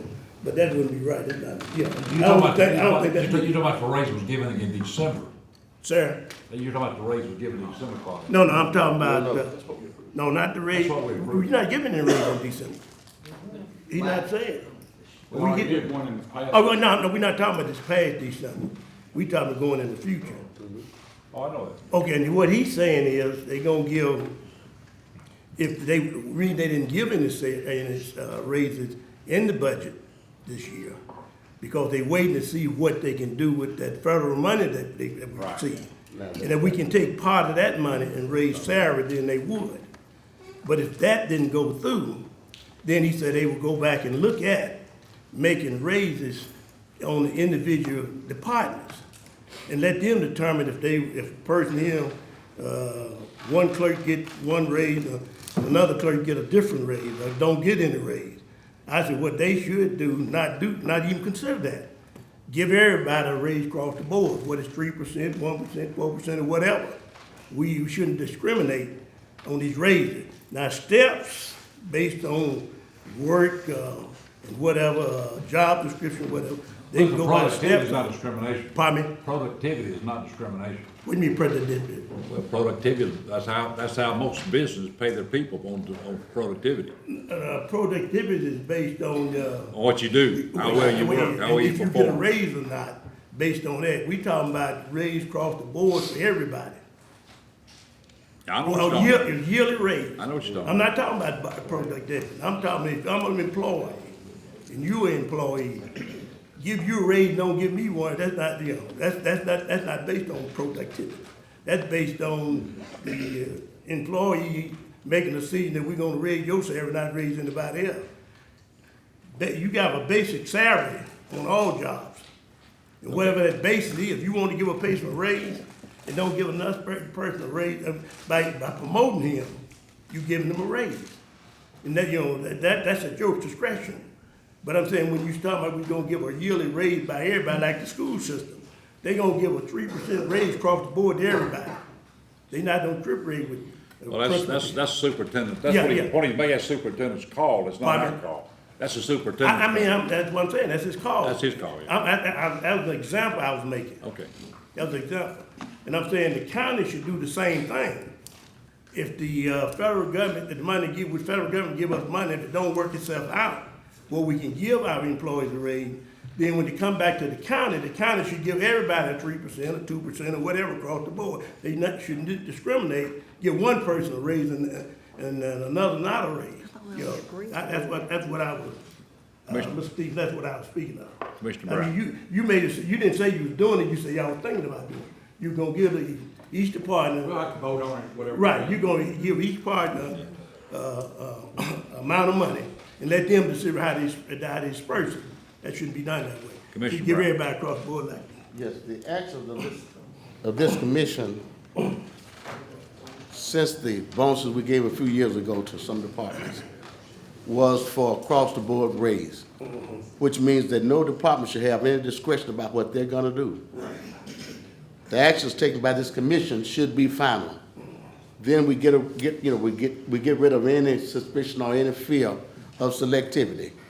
So again, a raise should be, is approved by this commission, and no department head should, without a criteria that we know about beforehand, be selective and giving somebody something that everybody didn't qualify for. Commissioner Ellison. Yes, sir, I would like for him to explain to me about the step raises. What is that? Explain that to me. Step raises? Yes. I'll let Mr. Irwin sort of talk about step raises for the sheriff's department.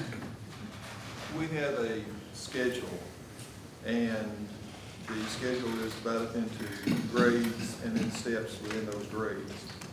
And if just to pull an example off the top of my head, if a clerk comes in at grade 1, step 1, then they might be making $11 an hour. The next step then would put them up to $11.25. Most of the time, these steps are given if you do remain in the position for at least a year, and if your production, if your quality of service is satisfactory.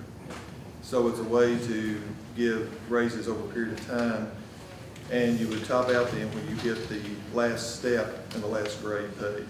Does that help? No, sir. Okay, I'm sorry. Aaron, like, take the school system example, a school teacher gets a 15-year step raise based on being there 15 years. That's beyond any other raises. That's not part of their raises. That's automatic every year for 15 years. Well, in my opinion, every job has a classification. That classification pay X amount of money. But the steps are beyond that. It's not a step. No, I said the step raises are beyond what you're talking about. All I'm saying is, the classification, only add the word salary.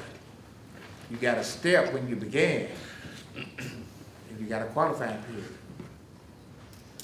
Now, if you got a 30-day or 60 or 90-day qualifying period, you might start off $1 here, and then once you qualify, the max might be $2. That's what you go to, and everybody makes that. Mr. Brown. Yes, a few years ago, we adopted, from the recommendation of the Personnel Committee, a pay schedule allowing for grades and classifications. Right. We tried to, for a short while, to apply that equitably to all general fund departments. Didn't have anything to do with the sheriff's department because they're separate. So we can't compare anything to any constitutional office because we have no control and no supervision over them. The thing is, what my concern and what was displayed by our actions is what the commission decides going to be raised for county employees is not to be given, presented as a downgraded discretion for a department, any specific department. Mr. Ellis. Mr. Brown, that's why you have job classification. Commissioner Ellis, direct your question to the chair, not each commissioner. All right then, Commissioner D, Chairman. That's why we have classification on jobs. That's why it's a classification. Okay. Commissioner Stevens, you can continue now. Okay, thank you. I appreciate it. Second thing is the funding for the Bicentennial Committee. We've already designated $50,000 for this year. This is $150,000 for the upcoming year that they're going to be using. Juvenile court services, we've increased the pennies, and I think I discussed that. That's to increase the fund balance. That's based on the comptroller's office. They felt like our fund balance was a little low and that we needed to increase that. Solid waste is the same, somewhat the same thing. That's to cover the increased cost of what we just voted on the waste tire program, and that goes, like we talked about, it goes from $1 a ton to $2 a ton. The highway, like I said earlier, was based on a 5-year moving average. General purpose school, the tax rate has decreased from 0.3020 to 2132, and that's due to increased sales tax. I think Karen alluded to that earlier. That's been a real blessing for us to have more sales tax. No decreases. Go ahead. I'm sorry. I just want to clarify one thing on the waste tire. It's Sure. $1 per tire, not $1 per ton. $1 per tire. Okay. Thank you, Mr. Mayor.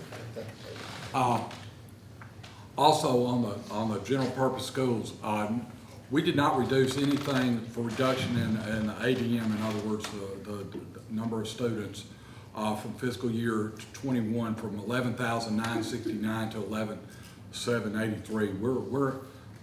I think we're fully in support. The budget committee is fully in support of our superintendent and what he's doing, and I felt like this was doing what was based on that. So I think he's doing an excellent job. So additionally, this budget includes what we talked about earlier, includes a 3% raise for all employees, and the school district will cover the increased cost of insurance. Debt service, this is something that we alluded to earlier, and Karen, if you don't mind going back to the debt service sheets, can we do that, Michelle? Because I just want to make everybody real clear. Once again, I apologize for about the third time, because this is what we've had is we've added on the JCM and the Madison balloon note payment that's due in 2027. So that put our ending principal balance, which I thought was going to be $55 million, has put it up to $74.5 million at the end of next year. So what we've got is, I think you can see we're in a position, we got $13,680,732 on principal payments. Now, if you'll go back to the other if you don't mind.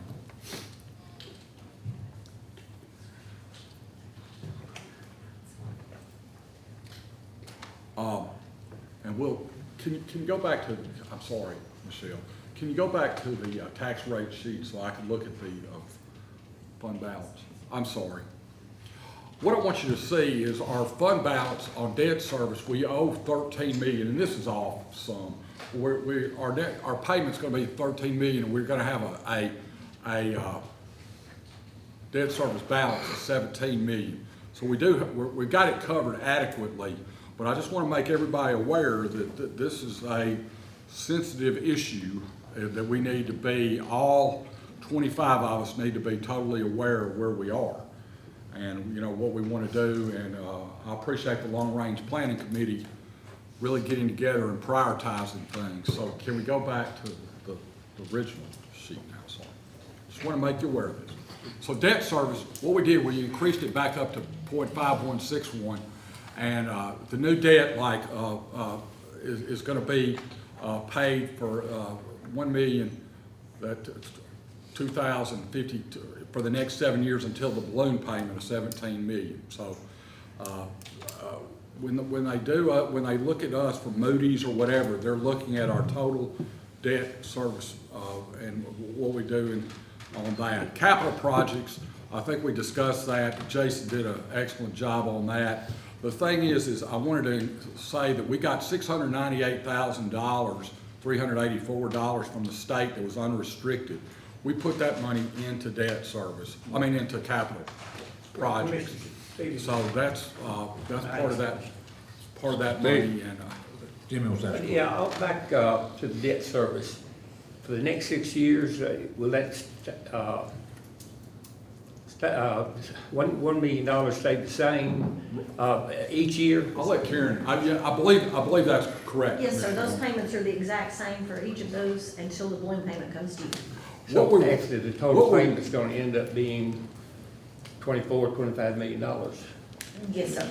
One of the things that we were really trying to accomplish with this was we were hoping, and we're not able to do that, we were hoping that we could pay that off a little early. There are certain things that we've done, you might want to address that, Karen. Unfortunately, with the new market tax credit, the whole incentive for that was that you cannot prepay, so we can't pay that early because if you'll remember that was the arrangement on how a new market tax credit works. There is no paying early on that. That's what we got into discussion when we even set this thing up, was seeing if we could do that. So that's one of the things that we talked about doing. So anybody got any other questions? Just curious, can we go back up to the first section? Can we just talk a little bit about I'm all for the bicentennial celebration. I'm just curious, the $150,000, what is that paying for? I wish Elaine was here. I'll let Mayor sort of. Well, they've got events planned all year, as well as a celebration that occurs in November, and there's just numerous different things. They're doing a educational piece to go in the school systems for the school kids to be able to learn about our history, where we're from. It just goes on and on as far as the things they're trying to do. Now, the city's putting in $200,000. We're putting in $200,000. They're planning on trying to raise another $1 million for this, for the various events and things they're trying to accomplish. Commissioner Hale, we gave them $50,000 because they had some things to do. So, like Mayor just said, the city's coming up with $200,000. So we're equally participating in that. Okay, anybody else got a question?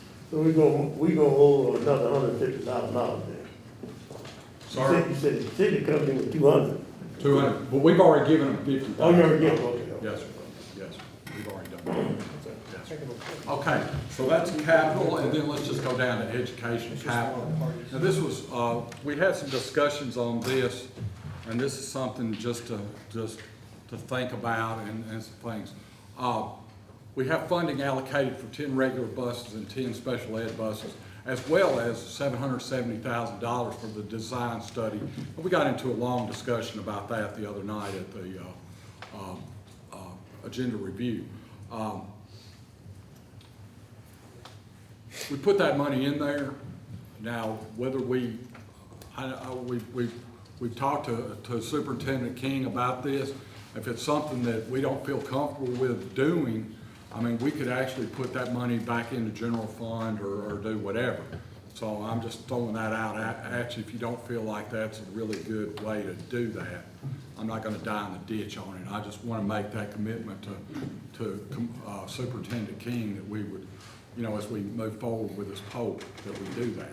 What is the price of Pro Street? What is it gonna go? Well, that's what we're trying to determine, Commissioner Mercer. We don't have a determination. We've got some guesses, but with this plan, we'll be able to see what we're talking about. We're talking, I think, we're talking from like $23 million to $27 million. Am I on target there? So that's sort of where we are on that. Then on the industrial development fund. Let's get on with it now, that like the $770,000, that is something we do need to discuss. So that's a step in the direction of property tax increase or wheel tax increase. It's gonna happen. I'd just like to know what you're basing that on. And I'm sorry. What are you basing that on? And so I would like to make a motion that this $770,000 be taken out of. Where would you like to put it? Debt service. Debt service is where we need it. I second the motion. Have a motion and a second. Absolutely not. Repeat your motion. $770,000 for the design of a new school that would lead to a property tax or wheel tax increase. And that $770,000 be put in debt service where we need it. Have a motion second. Discussion, Commissioner Hale. Just like to, when you make statements like expenditures to allow for further growth of our area and our education, when you make statements like it's going to lead to a tax increase, I think you should provide some data to support that claim and not just make it. $74 million debt that we have. Commissioner Clayton. Well, Mr. Chairman, I did want to go back to Commissioner Stevenson in the agenda review. We were kind of leaning towards where we thought that was, we could pay for this bond or do this bond for the school without a tax increase. I just wanted to hear a little bit more about what maybe the budget committee is thinking about that, or how it's. And we will. Commissioner. Mr. Chairman, I would like to just remind the commission what Dr. King talked about earlier on upwards that the school system has taken on upwards of $7 million of our responsibilities that we were going to have to pay for this year. And he's taken these projects, bringing Melissa's back on, getting locker rooms done down south, doing those things at their cost, not our cost. And I'd also like for Dr. King to maybe talk a little bit about what this 770 and what this step in this process is. He's not asking for $24 million today. The school system has asked for 770 to step in the right direction, and I'd like for Dr. King to maybe address that. Go ahead, Commissioner Wall. Yeah, I'd just like to reiterate what Commissioner Compton is saying. I've been to every single meeting. I've not missed one with the school board, with the education vision, anything to do with the schools or anything else like that. This man has done a fantastic job saving this county a lot of money over the last year. And for anybody to look at it and not see that, there's something terribly wrong. For him to be able to come to us, be able to spend as much as he has of his own money, talking about the raises, talking about the insurance, not once but twice over the last 2 years, and everything else, and for him to come to us and just ask for only $770,000, yeah, we need to do this. Dr. King, would you like to address this? So, one of the words or terms I did not want to use was Vision 2020. I have not said that since I've been here, but I'm going to say it for the very first time, and so don't throw darts at me, some might not. So the purpose of the community project, and I emphasize the word unity in community. Okay. When I read the historical context prior to taking on the superintendency here, there was a lot of unrest around Vision 2020. One of the things I wanted to do was make certain that we come together because we have so much potential in this community. Okay. And you can see what's happening now with the momentum in our school system because we've come together. So instead of saying anything about Vision 2020, this is the very first time I've said Vision 2020 since I've been here. I wanted to be community unity. All right. And in this community unity project, I wanted to touch every part of this community. That's right. So that everybody will have a stake in the development and in the growth and the momentum of our school system. Those 4 areas we talked about: cyber school, which we have 400 students enrolled, and it will be growing, will be at Melissa's, along with our teaching and training center in the South area. We talked about our multi-use stadium. We've taken tours to see a stadium. We'll be taking more tours. We will be even funding this on our side. The Melissa School, our in-house guys will be doing that project. We're taking on that responsibility. Not only that, the multi-use stadium, we're taking on that responsibility.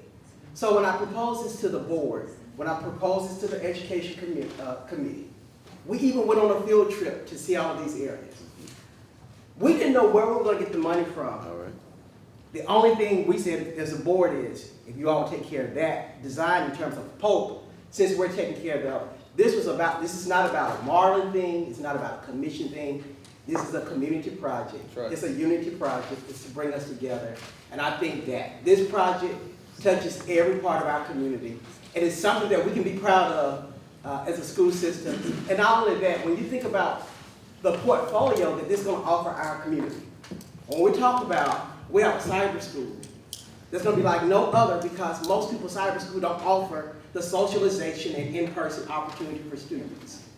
When we talk about a multi-use stadium and our Hub City Center, where our central office, the multi-use stadium, as well as Open Arena, will be in that central location for our community, for us to engage. And when we think about a K-8 options for families, I am a father. Limited transition for students in schools, we all like that. And when we talk about offering a K-8 opportunity for our families, it's important. It diversifies our school portfolio. I'm not going to say anything else, but I appreciate your support as we continue to work. I assure you that we're going to be good stewards of the dollars that this commission gives us. I can assure you that. Let me remind all of us one thing. This budget committee has never proposed any budget that had a tax increase attached to it, so they've done an outstanding job in presenting what we've got. We do this knowing we won't have to have a tax increase. I just wanted to get a procedural matter cleared up, and however you vote on it, that's up to you all. I don't have a stake in that. I think where Commissioner Stevenson was presenting a summary, and then, if I understand from precedent, he was then going to present a budget, and then I think what's been proposed is to make a change to parts within that budget. At the moment, there's tax rate. Right, well, but specifically the 770. I think at the moment, there's a proposal to move 770 within a budget that hasn't been presented yet. So I think procedurally, and you can still get to the same question, but I think procedurally the step would be for him to make, officially put that on the floor and then amend that as you see fit. Mr. Chairman, I have Still have your discussion now, of course.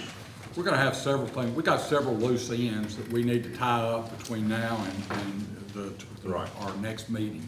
So Mr. this Ellis. is something that we could look into. Yes, sir, thank you, Chairman. I'd just like to comment on some remarks that Dr. King made a few minutes ago. I applaud him for doing a good job, but he talking about a community project, well, it might be, but in my opinion, it's not. District 7 they left out. You took all the schools out of District 7 but one. My people got to come all the way from Haywood County, Crockett County, and Hardeman County line to go to school. And that, to me, that's not a community project. We had to be up every morning at 5 o'clock in the morning trying to catch a bus at midnight. That's not good. And I don't care what no one said. My constituents don't like it, I don't like it, and you wouldn't like it. I'm not against Dr. King by no means. But then again, my people have spending too. And it's not right. Mr. Johnson. I want that to be known. Commissioner Dr. Johnson. King, are you saying that there will be, in your plan, K through 8 program for everyone? Explain that more. K through 8 option at Rose Hill, and the Pope School project is a K-8 project that's being. But no one else? He didn't say that. Montessori's a K-8. For me to vote against the budget, then I'm not against you doing whatever you want to do. But if there's not a $770,000 vote by itself, I will not vote for the budget. Commissioner Alexander. I just got a question. I just want to know what all is included in that $770,000 cost. What all is included in it? I'd let Dr. King address that about what's the 770. I think the mayor knows. Let me speak to that a little bit. Carl, this is the same process we went through on the jail, okay? We first decided, went around and visited, I mean, we spent months and years doing this. But anyway, so we decided on a construction manager at risk process. In order to start the process, we first had to hire an engineer and architectural firm to design it and come up with plans on it. And then that goes over to the construction manager at risk, who takes those plans and he bids it out all over, comes in with the bids and determines what the cost is, and he gives the school system a bottom line dollar, this is what this school costs. It's like the jail. But the 770 is a upfront requirement for the design schematic engineering phase of this, so they can even get to the point of being able to potentially go forward. And they will only go forward when we say we can come up with the money to build the thing. Okay, so it's the same process as the jail. It's just terminology is a little different, but that's basically. Now, correct me if I'm wrong. If I'm not, so it's the same process. I'm happy to correct you if it's all right. I don't speak out of turn. Commissioner Martin. Dr. King, where would this new pope be built at? Where the Pope be built, in the location that was decided by the commission prior to coming on board. Okay. And this would be a K through 8? K through 8. And how many Probably students? pre-K through 8. Okay. We probably had pre-K to that. And how many students are you looking at?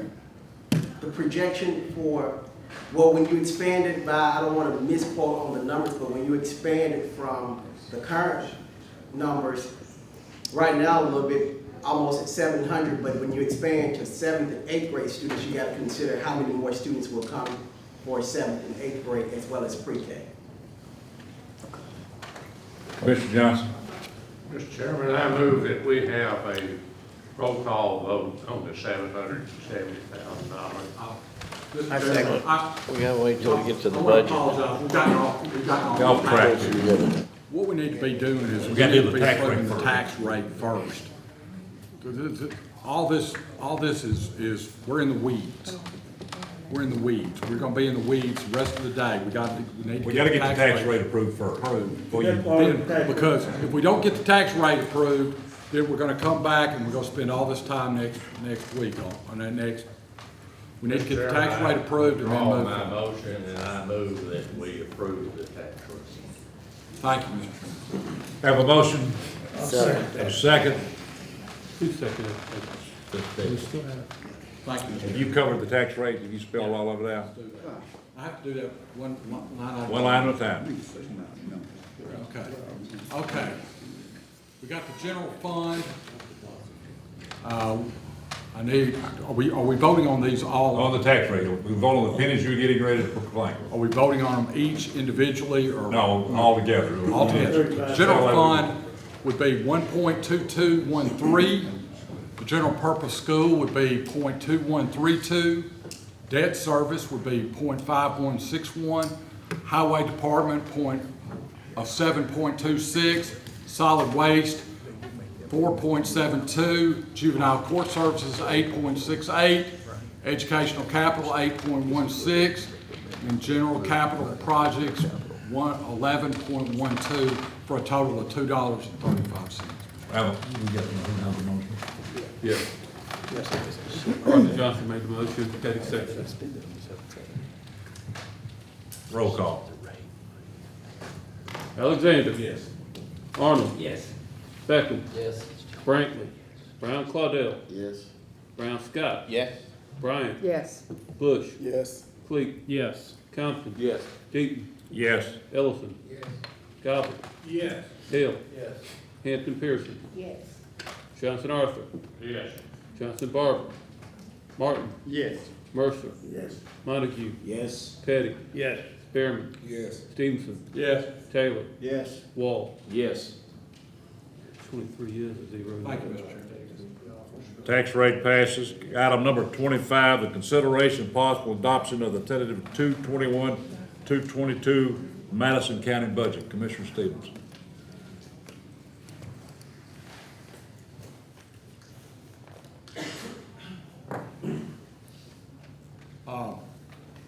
One of the things I wanted to talk about, I wanted to compliment Karen and her staff, because this was the best year we've done on being able to keep our revenue and our expenses as close as we could. So, if we can discuss that for just a second, I wanted you to see that the total revenue would be $221,396. And then the expenses for the year were $241. Now, explain that to me, the difference in that. Do you have any difference in that? Sorry. The transfers between funds. Transfers between funds. But in all reality, our budget for what we did was approximately, was it about $700,000 to $800,000? In the general fund, $751,401. That's the best we've ever, since I've been doing this, that's the best we've ever done. So I've been really, really pleased with that, from that standpoint. So we do have some little things that we have to deal with. We're dealing with the library on a little minor thing on maintenance of effort and some things like that. I've got to get with Mayor Harris on that. It's been just because of the LSSI, Karen had done a fine job on that. We don't owe them any more money for, past pension unfunded pension liabilities, which was really good. But we're having a little discrepancy on the budget on trying to get that done. So that's something we got to get with the city on. And I apologize, Dinah, to throw you into a frenzy on that. I'll let. Diane, go right ahead. I'll just go ahead and say what I wanted to say earlier. I really appreciate the county commission's support, and I respectfully just wanted y'all to be aware that the amount included for the library in this budget does violate our maintenance of effort, and it will be a big issue if we can't get that resolved. Anyway. So, basically, unless other committee members have, we got Jason and Mike here, if they have something they'd like to say about it, but like I said, I feel real good about it, and I'd just like to make a motion that we approve that. Motion? Second. Second. Any other discussion? Yeah. When are we gonna take up the fact that we have $770,000 that some of us would go? Mr. Chairman, what I'd like to do, in answer to your question, is I would like for us to sit down this week and look at that, and where's the best place to put that money. I'm having a little difficulty putting it in debt service, even though I understand what you're saying. The problem I have in putting it in debt service is because in case we decide to use that, let's just say in March, we decide, hey, we're gonna do this for $770. It's gonna be very difficult for us to pull it out of debt service.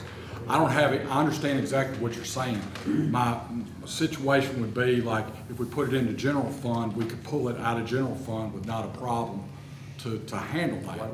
I thought about maybe putting part of it in debt service, part of it in general fund, sort of see how we do on sales tax and that kind of thing. So I'm not opposed to what y'all are saying. I just want to make sure we put it in the right place to be able to meet our needs, I guess. Mayor Harris, I would like you asked for a comment. Yeah, we did. We built a new jail. What we did, we closed the old jail, or we're going to, got a new jail. the schools we closed down, period. That's quite a bit of difference. But I would like to remind everyone, it was 5 years ago, our school board chairman came before this commission. Some of you all weren't here. They had this proposal. We're only using 62% of our school classrooms. Only 62%. That means, what, 38% were empty. It sounded reasonable. Close them. By closing these schools, we can save $4.2 million. So we'll take that $4.2 million and put it back into the school system. So as it goes, we did close. Mr. Spearman, we closed school out there. Mr. Alexander, we closed school out there. And No, we didn't, the school board did. Yeah, the school board did, that's true. And Claudel, JCM was closed. Now, we come back 5 years later, and we want the people whose schools were closed for them to pay taxes where someone else can build a new school. That just doesn't really add up. The first part was that we were going to close them because we had too much space. We're not using the same criteria today as we did 5 years ago. Would you agree we built 5 new schools in the wrong place? Yeah, but you're not supposed to be, if you want to communicate here, you need to step down from the chair. Well, I'm not going to, keep on. No, that's fine, that's fine. Commissioner Bush. Probably shouldn't say anything, but, you know, this is something that means a lot to me. It means a lot to the people in my district, is building this school. It's a school that's needed. Commissioner Arnold, I'm sorry Melissa's was closed. I didn't have anything to do with that decision. Most of the people on this commission weren't on this commission when that decision was made. I only think one school board member was even on the board, that's still on the board when that decision was made. It's been 6 years. I apologize, Carl. Commissioner Alexander, I'm sorry Beach Bluff was closed. I'm sorry. I'm sorry West Middle School was closed. You know, sorry JCM was closed. We've made that right. You know, but we gotta look forward now. We've got people in Northwest Jackson who we have continued to say, we're gonna build you a new school. We know this school's needed. I mean, if the school's not needed, someone please stand up and explain to the commission why we don't need the K-8 in Northwest Madison County. The area is growing. The school is bursting at the seams. We're losing families. I know several that have left the school system who've moved to other counties because of that. We know we need the school. To say we're gonna have to raise taxes if we approve this $770,000 so that we can get a price, it's frankly, it's just playing politics. It's a scare tactic. And that's what people are sick of. People are sick of us playing politics with schools. If we say no to the $770,000, we're saying we know better than our superintendent. We're saying we know better than our school board. We're saying we know better than the families who live in that district and are affected by the overcrowded school. We need to keep that money in there and get the cost and quit kicking the can down the road on building this K-8. I mean, again, I'm sorry. At Vision 2020, it was a mistake. At the time, everyone thought it was the right decision. Most people did. I know you didn't. I know you were opposed to it. In hindsight, it's 2020. But we can't keep relitigating these old issues. I wish we could go back and fix things, but we can't. But we got to keep moving forward, and we got to build this school. Commissioner Ellison. Yeah, but, you know, I'm not opposed to school, but I am opposed to school being built in every part of the county but the west. My people are just as important as anybody in the county. We need as much education as the people in other parts of the county. And it's been going on for years and years. It's now it's time to stop.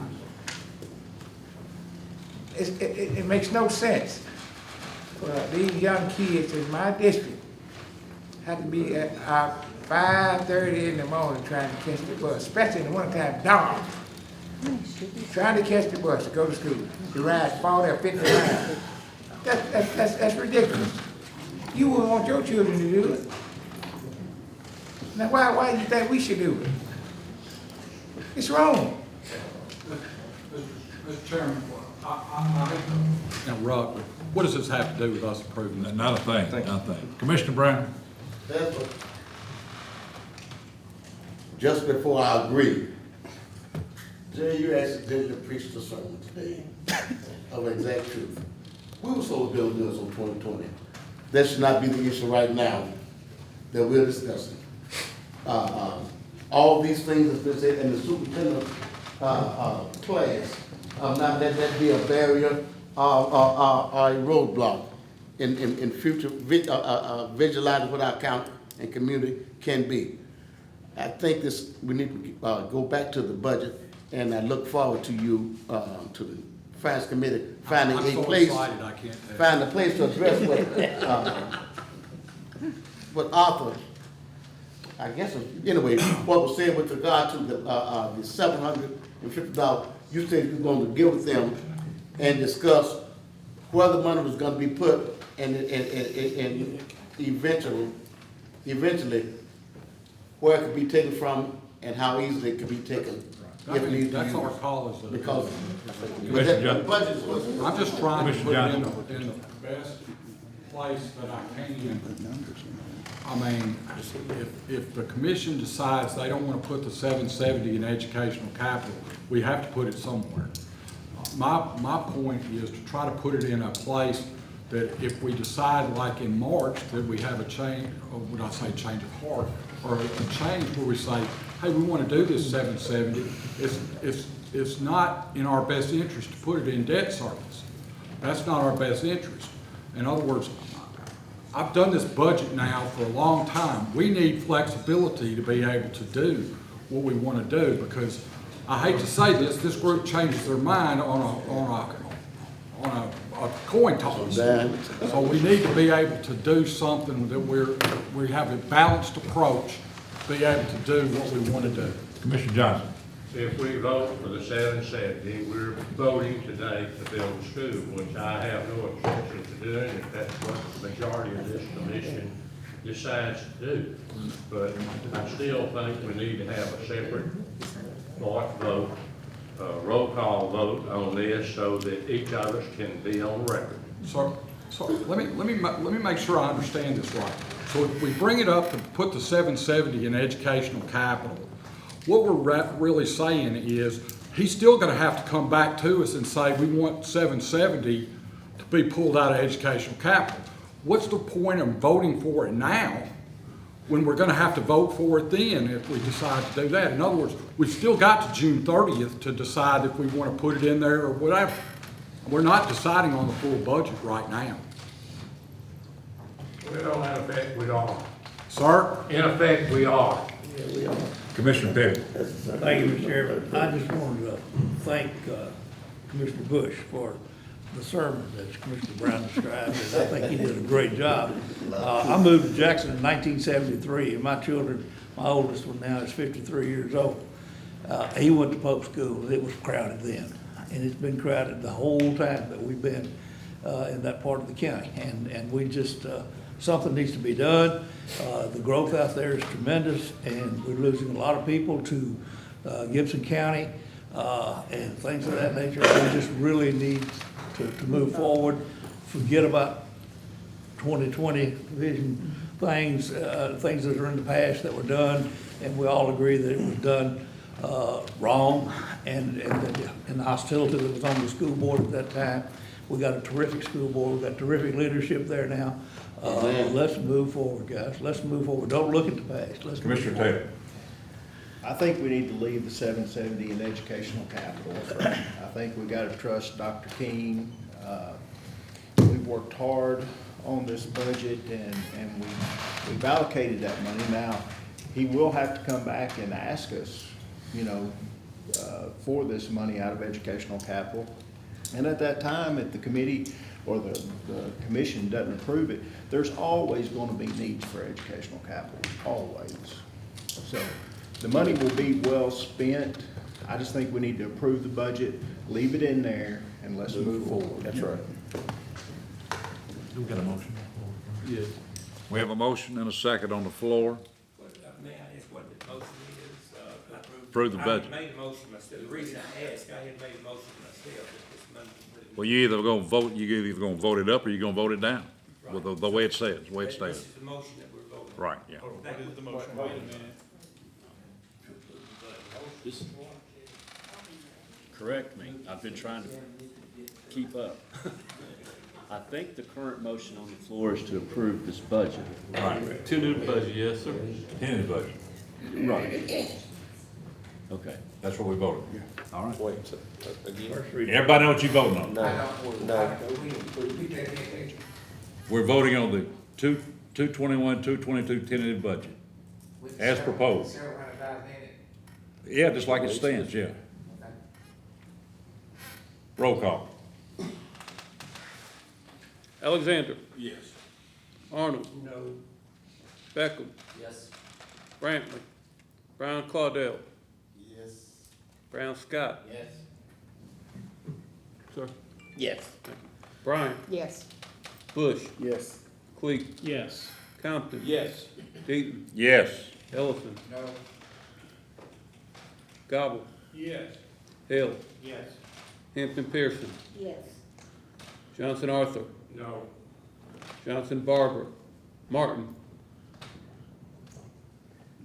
Yes. Mercer. Yes.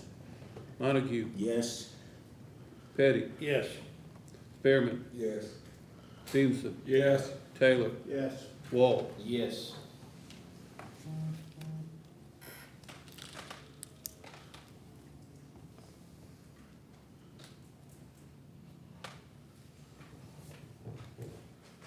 If I heard correctly, I got 19 yes, 4 no, 2 absent. Motion passes for the 221, 22 tentative budget. Thank you.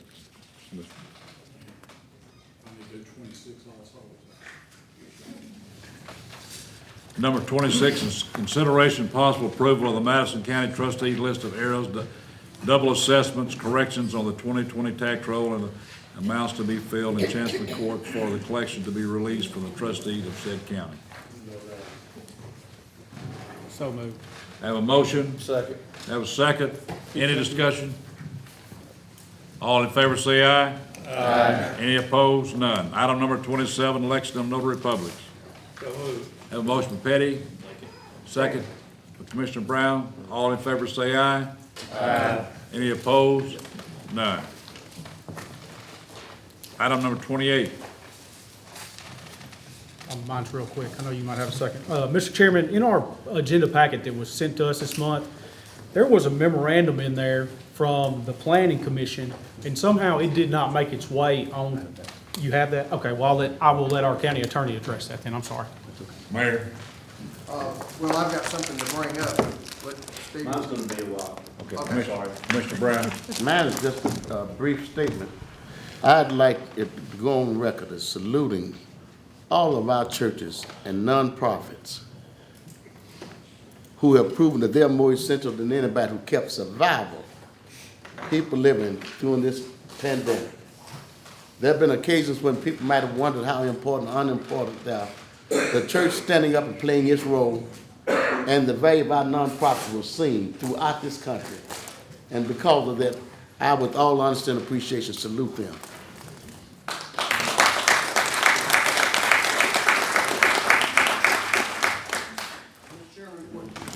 We do need to talk about the juvenile court services building. You know, we ran into an issue there.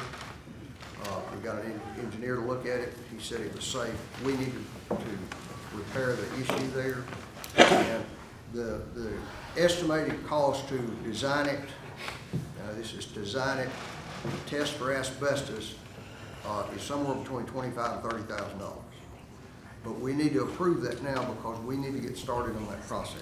And so I would suggest that we approve 30, or not to exceed $30,000 for that, so we can get started on repairing that building. Commissioner Petty. Mike Winslow has some pictures if anybody wants to see those. I was gonna wait and bring it up at the next meeting, next, June the 30th, and, because we still have some unanswered questions, but, this is fine, we did need to bring it up. There's a separation of the wall from the floor, on the second and third floors of the building, on the east, wall and on the west wall. And what we're gonna do is try to reinforce, it's about a 3/4 of an inch gap now. And we were afraid there for a while that it may be a real problem, and so we asked that they evacuate the building. And those people work from home a day or so. But once we got the engineer over there and looked at it, it's safe. It's about 4 inches of play there. And so we're talking about 3/4 of an inch, so it's not anything that's gonna collapse or anything. But it's structural and it has to be addressed. Structural part of it is that we want to try to, have you seen these buildings where there's a plate and a bolt on the outside? What it is just shoring that thing up. There's trusses across the top, and then there's, of course, you've got concrete floors, even concrete ceilings. And we had to knock some holes in those ceilings to get up there and take a look. And everything is assumed to be pretty safe right now. And so we just gotta get the corrections done to keep it from getting any worse. And that's what we gotta try to put together. Does anybody want to see the pictures? We'll show you. Mayor. Well, and the process is, I mean, the engineer gave us a letter saying the building is safe to occupy, but it is something that we need to get started on. And You that's making the a motion? reason for having this I done. move that we move forward with this and approve that. Have a motion. For $30,000. Have a second, Commissioner Bush. Any other discussion? Mike, you want to say something? No, sir. All in favor say aye. Aye. Any opposed? None. Turn the roll. I think I would, if it's all right, I would defer to Ms. Nunnery. I know if Chief Turner was here, he would remind you all of the Firefighters Freedom Festival on July the 4th, so mark your calendars. We'll also be kicking off the AMP series on July the 9th. So lots of activities going on. We've had several busy weekends. Kudos to the ballpark, the Sportsplex, for doing what they do. They're bringing in teams, and we've had several sellout weekends over the course of the last few months.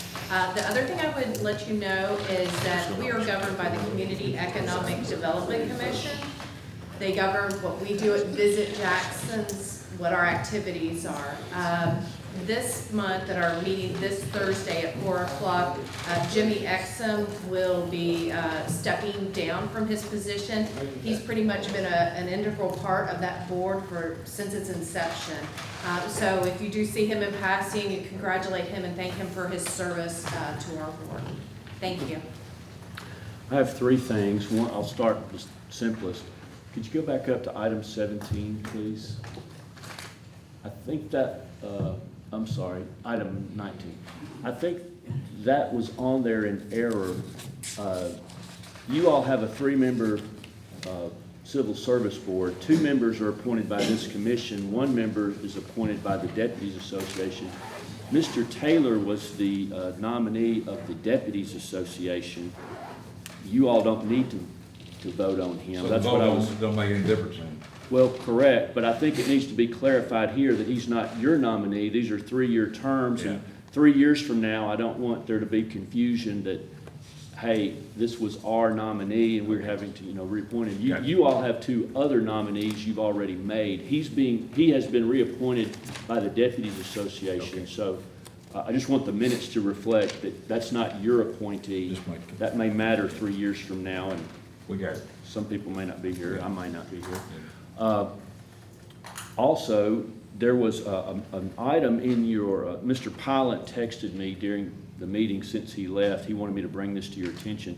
There was an item in your packet about some verbiage, and Commissioner Cleek mentioned it, some verbiage that was proposed about a text amendment to deal with solar energy systems. This is a proposed amendment to your zoning resolution from the Planning Commission.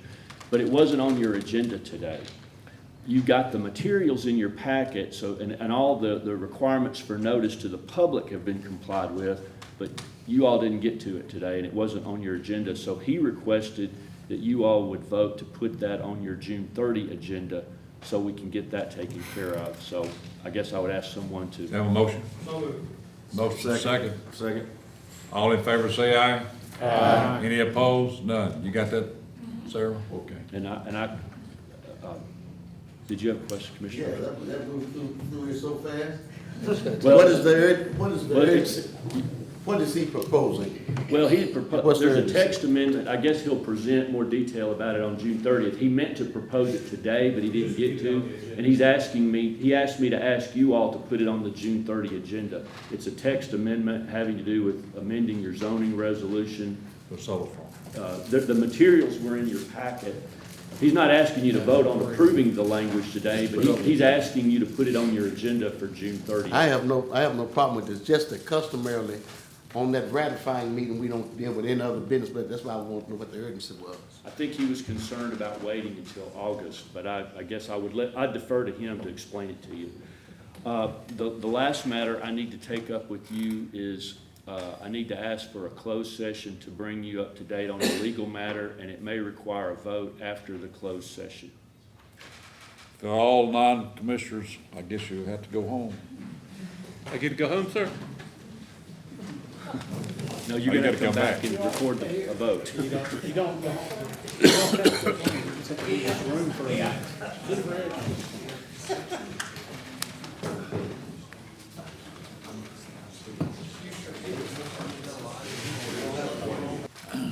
Everybody in?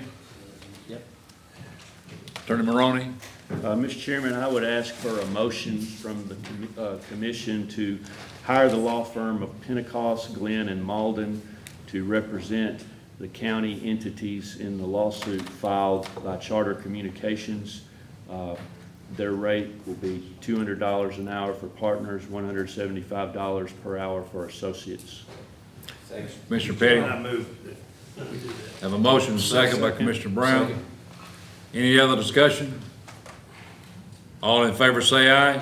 Aye. Any opposed? None. Move to adjourn.